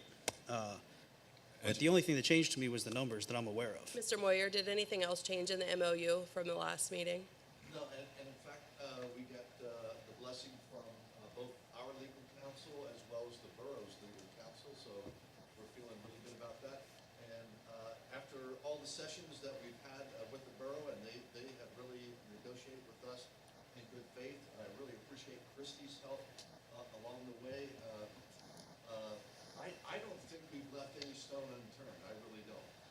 as you know, I voted against this program, but the first time that I feel like things can be done and want to be done, it's got to start somewhere doing something, and we haven't done it, and safety of the kids is important. So if we got to go through some technicalities or whatever to get an officer in the school, I'm for it. Just as a new guy here, as I recall from the last agenda, I don't think the MOU was on the last agenda. I'm sorry? I don't think the MOU was on the last agenda. So for me, this is the first time I've seen a full MOU, just because of the nature of my coming on the board recently. It was and there, it was just locked to public viewing. I think that might be an argument. Yeah, I understand the urgency, but I also feel like we maybe should do it by the numbers, just to make sure there aren't any hiccups or challenges. You know, that's just I get it. We haven't had an SRO for many years, and if 2 weeks is what we need to do to get it done with full transparency, I mean that's what I would be recommending. Although, you know, the will of the board, you know, can certainly supersede that. I would just echo what Steph said. I think we have procedures in place, and we've been raked over the coals in the past during the bad old days of the pandemic for moving items off of the discussion agenda onto the action agenda, and we can't pick and choose. We should follow procedures. I would agree. I guess roll call. I guess we're at a point. Any more discussion? I guess that's kind of your line.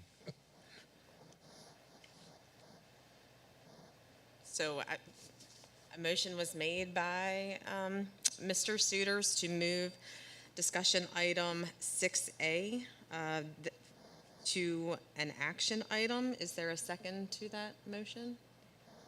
There was a second made by Mr. Scott. Roll call. Dr. Michael Lyman, No. Mr. Fred Scott, Yes. Mr. Charlie Suitors, Yes. Mrs. Becky Wolfinger, No? Mr. Jim Bard, Yes. Mr. Levi Kressler, Yes. Mrs. Steph Eberly, No. Dr. Nathan Goetz. No. Oh my goodness. 1, 2, 3, 4. Quick math. No. So 4 yes, 4 no. Motion failed.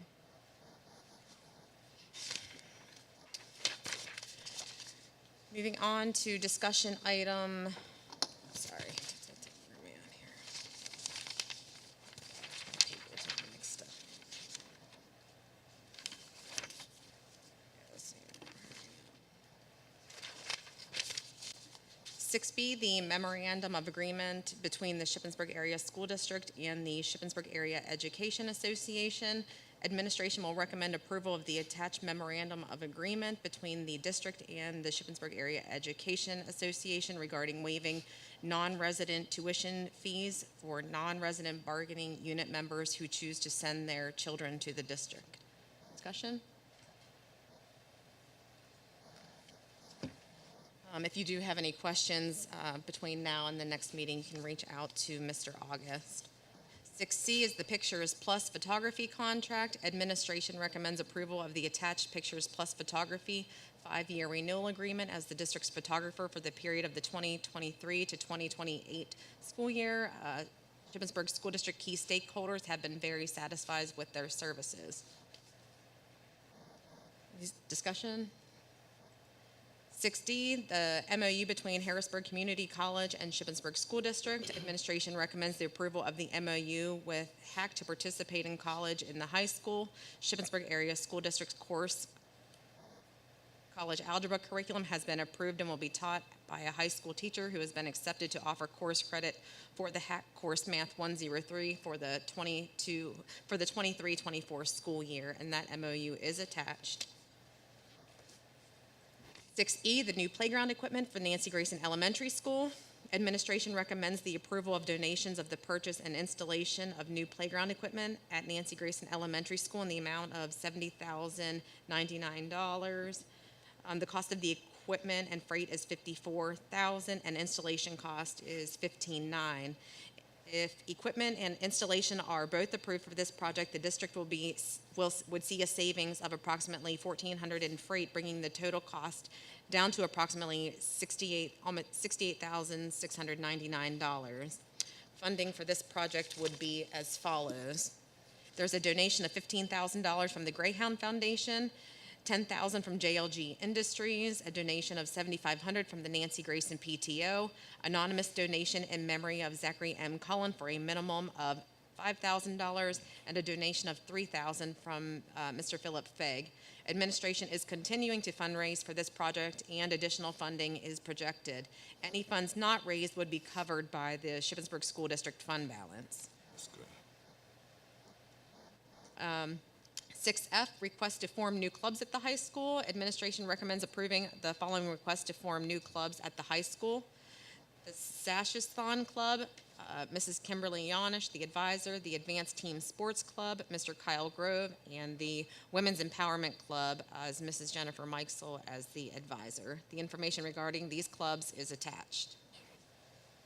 6G, field trip request. Administration requests approval to add the Cumberland Animal Shelter in Chambersburg as a kindergarten trip to at Grace B. Loers University Elementary School. If approved, this trip will be taken on Tuesday, February 28th, 2023. The policies, 6H for discussion. The following policies are being presented for the first read and discussion. 004, membership. 006.1, attendance at meetings via electronic communications. 101, the mission statement, vision statement, and shared values. Policy 218.3 is the discipline of student convicted and adjudicated of sexual assault, which is a new policy. 330, overtime. 332, working periods. And 707, use of district facilities. Policy 810.1, school bus drivers and school commercial vehicle drivers, and policy 810.3, school vehicle drivers. The policies and backup for 707 facilities fee schedules are attached. Administration will recommend these policies for second read and approval at the February 27th, 2023 board meeting. That brings us to our citizens' comments regarding non-agenda items. Can I add something about the policies that you just went over? Sure. A lot of hard work went into those, and especially policy 707 really opens up our buildings. I know Fred has been arguing for that, and maybe you too, Levi, over the years. It really makes our facilities much more open and much more affordable for the community to use, and I think this is a wonderful change. So much appreciation to all the people who did the work on revising those policies. I second that. All right, so the citizen's comment is regarding non-agenda items. If you're interested, please identify yourself by your name and address, all comments to the board as a whole, and make sure that they're in the form of a statement. So I'm here with my little props that we brought to Harrisburg as part of our school funding lawsuit advocacy in the last year. So Mr. August mentioned the school funding lawsuit, and I'm just here to say thank you to the board because you passed a resolution in support of the school funding lawsuit. It was brought in 2014 by the Pennsylvania Association of Rural and Small Schools, the NAACP Pennsylvania Conference, 7 school districts, both rural, urban, and then a suburban, and then some parents. And they alleged that the state constitution was being violated because the state government was not providing a thorough and efficient system of public education, and that the Equal Protection Clause was also being violated because students in low wealth districts were not getting the same educational opportunities as students in high wealth districts. And so this went to trial in November of 2021. There were 4 months in the courtroom where almost literally every single plaintiff broke down into tears. It was long, grueling, difficult testimony. We dragged a toilet, my old toilet, up to the Capitol steps because there was a superintendent from the Panther Valley School District who talked about 75 kindergartners sharing a single toilet in his building. So try to imagine that. it was like the stories of, I think you were talking about somebody here teaching and having a closet. There were children learning in closets with without ventilation. They're still learning in closets today. So on February 7th, the judge ruled, Commonwealth Court ruled in our favor. It was sweeping. It was a sweeping, decisive, 787-page, one of the longest decisions in the history of Commonwealth Court. Ruled it unconstitutional, historic victory for children. It recognizes that education is a fundamental right guaranteed by the Pennsylvania Constitution for all children, and that it is a right that has been denied to children in low-wealth districts, and Shippensburg is definitely one of those low-wealth districts. It recognized that our schools require additional state funding to meet our Constitution's mandate, and the mandate was defined as a comprehensive, effective, and contemporary public education. So the actual standard for what thorough and efficient means was defined by this judge, which was something that has never happened before. So where we are right now is that the judge has ruled. It's very likely going to be appealed to the Supreme Court. The Supreme Court's going to make its decision based on this incredibly thorough, well-documented decision from the Commonwealth Court judge. It's very unlikely that the Supreme Court would overturn it, so there's really no reason for it to be appealed. To be completely honest, it would just be a waste of time. So our job right now as advocates is to call on state lawmakers to remedy this situation and to stop denying students their constitutional rights. So we are in the process of getting a permit to have a big celebration rally in Carlisle. And so I will send everyone an invitation. We're going to order more of our little thorough and efficient cowbells for everybody. And I think we're going to work on having these all over the state so that lawmakers understand that they have denied our children their constitutional right to the quality education that they are guaranteed, and it is just, we are past time. It's past time for them to deal with it. And so this is like one of the most hopeful, fabulous things that has happened in Pennsylvania for education in the last generation. I mean, I really can't overstate it. So you guys were in on passing the resolution. I really appreciate it. And so I think that hopefully the budget that you saw, hopefully there will be a nice state funding increase that you will see in that come June. So I'd like to thank you and your organization for all the work you did. You think it's going to change property taxes? You think the chance property tax is going to be eliminated and done another way? So we were talking about, I don't think that property taxes will be eliminated. We were talking about that when we were up in Harrisburg, that right now it's a $14 billion problem to eliminate them, but it's going to take at least $4 billion to close this gap between what we're spending and what we would need to spend. So property tax elimination goes from a $14 billion problem to a $19 billion problem, because you couldn't just eliminate property taxes the way it is right now, because you would lock in the inequities. So as we said, that would be DOA in Harrisburg. So I think what I think we will honestly see, not speaking as a lawyer, is a combination of school funding increases and then property tax relief for people who are incredibly burdened by it. Seniors, like seniors and that. Right, yeah, exactly. Because there are like $1 million house owners who make a fortune, and frankly, they can afford to pay their property taxes, and there is no reason that people in Shippensburg should pay higher sales and income tax to subsidize a $16,000, $18,000, $20,000 property tax bill that somebody has for their mansion, right? Like, that doesn't make sense, but what makes sense is feeding money into a system that would relieve property taxes for the people who really need it relieved. And I think that the Shapiro administration is incredibly interested in property tax relief. Thank you. So. Thank you, Susan, for your Just to add before Mrs. Spica walks away, we have talked before that Shippensburg is harmed because we sit in 2 counties. So Mrs. Spica was very, gracious to sit with us. Administration met with Representative Torn Ecker to try to lead that charge along with PASBO to hopefully see changes in the future for us multi-county school districts. So we appreciate her help with that as well. Yep. Yeah, thank you. Thank you. So You technically didn't introduce yourself. We all know who you are. But Sorry, Susan Spica, Prince Street. Any other citizens' comments? Moving on to board comments.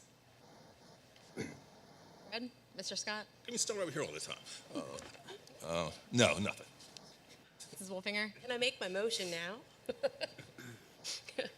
So I want to go back to what we were talking about in the first half and make a motion to have a survey completed for all K through 5 parents and all K through 5 teachers to find out their thoughts and concerns on district realignment, and to be completed by the next, or before the next board meeting, so by the 24th. Is that on a discussion item? No. I guess one thing I would say to that is, Double standards. one thing I would put to that is, I think that I have a grasp of what, and I don't want to dig into this again to go back. We don't want to be here all night. But I think I have a grasp of what realignment does positively for our district and the cons that come with it. I think the issue with putting out a survey now before EI comes to speak to us in 2 weeks is like, you're going to send that out, and people are blindly just going to be like, I hate change. And I'm the same way. I'm guilty of that in most things that I do. I'm like, nope, change, don't like it, status quo. But that is my issue with this, is like, I'm at the age, as are many of us, as we have kids that are in the school district, and when I talk to my friends about realignment, they're like, what are you talking about? If you said on a random survey, some of the ones I talked to are like, nope, no chance. And then after I explain it to them, they're like, oh, you know what, some of that makes sense.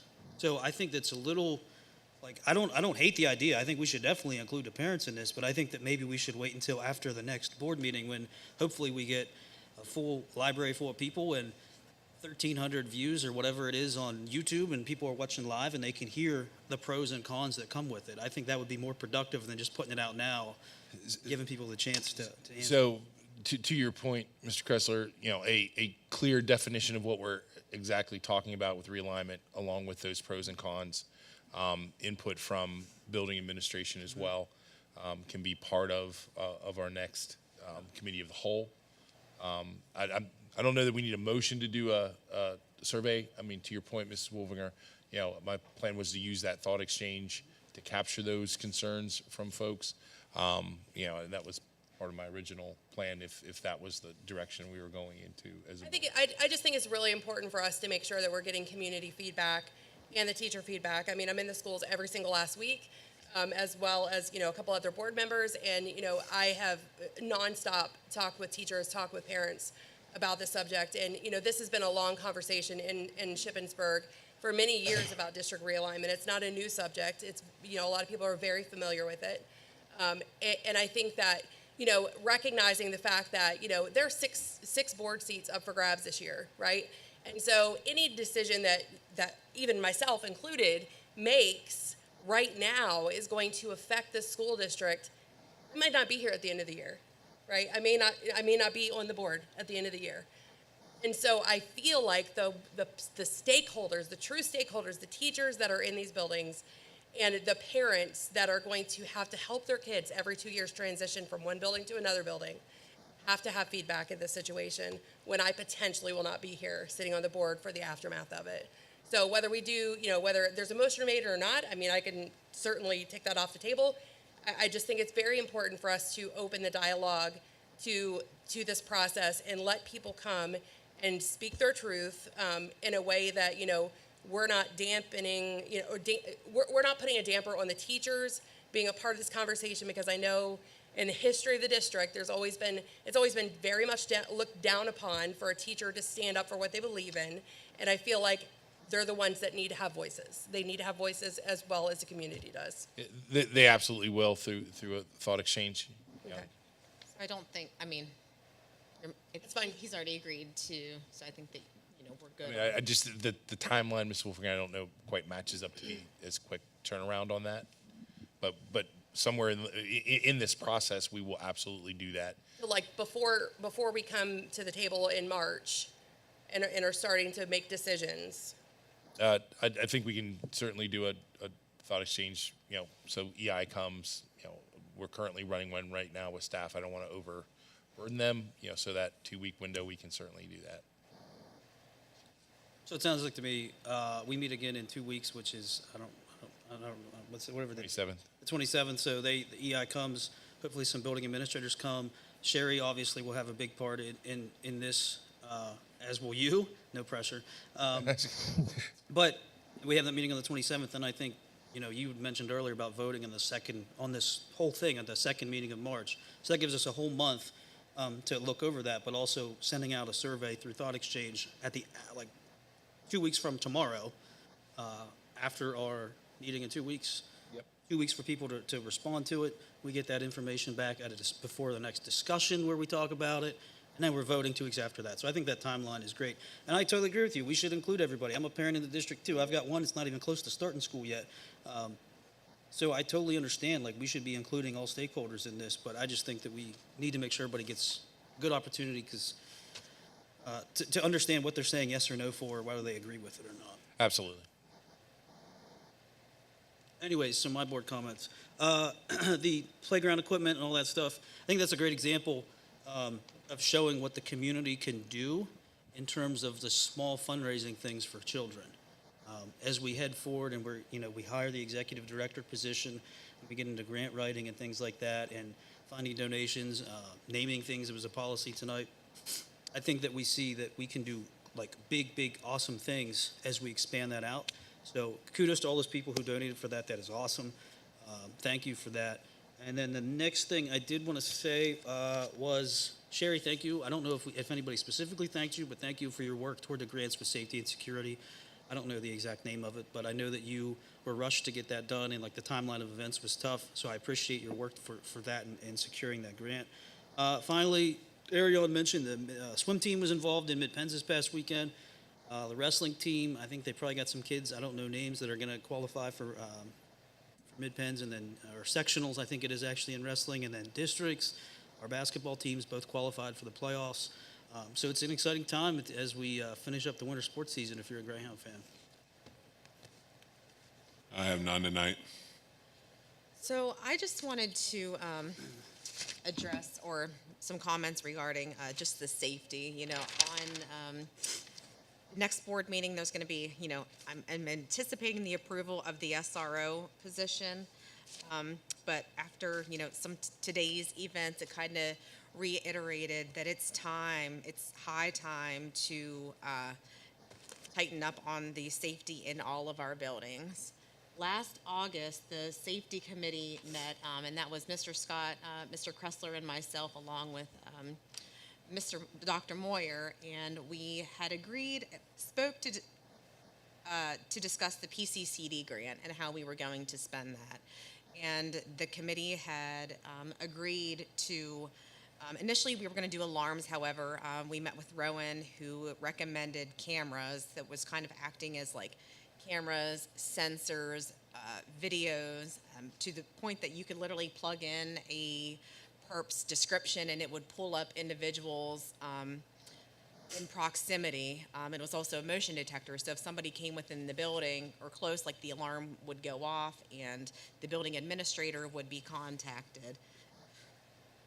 That was in August. We had asked to get a estimate, and we did getting an estimate. It was months later, but that estimate was only for the high school and the middle school, and no formal action was taken to vote on that.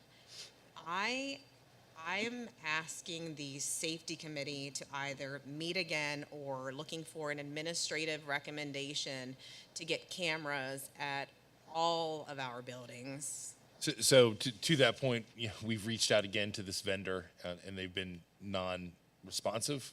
I asked Dr. Moyer to follow up with them. So Chad has had difficulty getting reciprocal conversations from this particular vendor. If they're not going to play ball with us, then we're going to have to go in another direction. Is that after he already provided us the estimate for the middle school and high school? Yeah, they haven't gotten, from my understanding, they haven't gotten back to us at all since the time we talked. Right. So Well, we got the numbers. It's time to move on. Well, we did get the numbers. Did we? Yes, All we the did get schools? the numbers. Well, so Chad, I think, maybe misunderstood the request and only got estimates for these two schools, and he was to reach out. and I think that's the piece they've not gotten us to back to us on. Why don't we move on to somebody else then? It's I hear you, and my frustration. I don't understand companies that don't respond. It defeats the purpose of being a company, I guess. So we're looking to give them whatever window. Dr. Moyer has, did you want to speak on this, Dr. Morris? The last conversation I had with Chad about this, Rohan was actually out of the country for a period of time. And we do now have information from him regarding cameras and a lot of specifics and so on. All the buildings? That I'm not 100% sure on, but I'm in 100% agreement with you on that. I would at least, if we know the numbers for the middle school and the high school, I would like to see that on the next discussion agenda to actually approve that since we are doing these. And that was a recommendation from the safety committee. Okay. We'll work on getting those numbers on the next discussion. Thank you. And also reminding the board and the public that the other side of that grant that Sherry so valiantly got for us was $50,000 for that as well. Nice. Thank you, And Sherry. then just to add to it, if you remember, Mr. Burt had made a motion a while back, which the board approved, to add an additional $150,000 to match the physical safety grant. Which is different than the other $50,000 grant. Yeah, that was like an additional 150,000. Yeah. Dr. Lyman, I have nothing, thanks. Mr. Suitors, Yep, good. Dr. Goetz. Nothing today, thank you. Before we leave, just a couple quick items. I just want to thank Dr. Moyer for his help with the SRO and the cameras. Piggyback on Mr. Kressler, thanking Sherry for that quick work on that grant. I know she was pretty pessimistic about our ability to get it, but she came through. And just reiterate the teamwork and positivity I saw at the James Byrd this morning around that break in. The kudos to the staff administration for navigating what was a very strange day. So thanks to everyone. Date savers, February 15th, we have an Act 80 full day, no school for students. February 20th, the district is closed for President's Day. February 27th, Committee of the Whole School Board meeting. March 13th, Committee of the Whole School Board meeting. March 16th, an Act 80 2-hour early dismissal for K through 12. March 17th, no school for students and teachers. March 27th, Committee of the Whole meeting and a school board meeting. Is there a motion to adjourn? Rich Scott, make a motion to adjourn. Motion by Mr. Scott, second. By Mr. Suitors.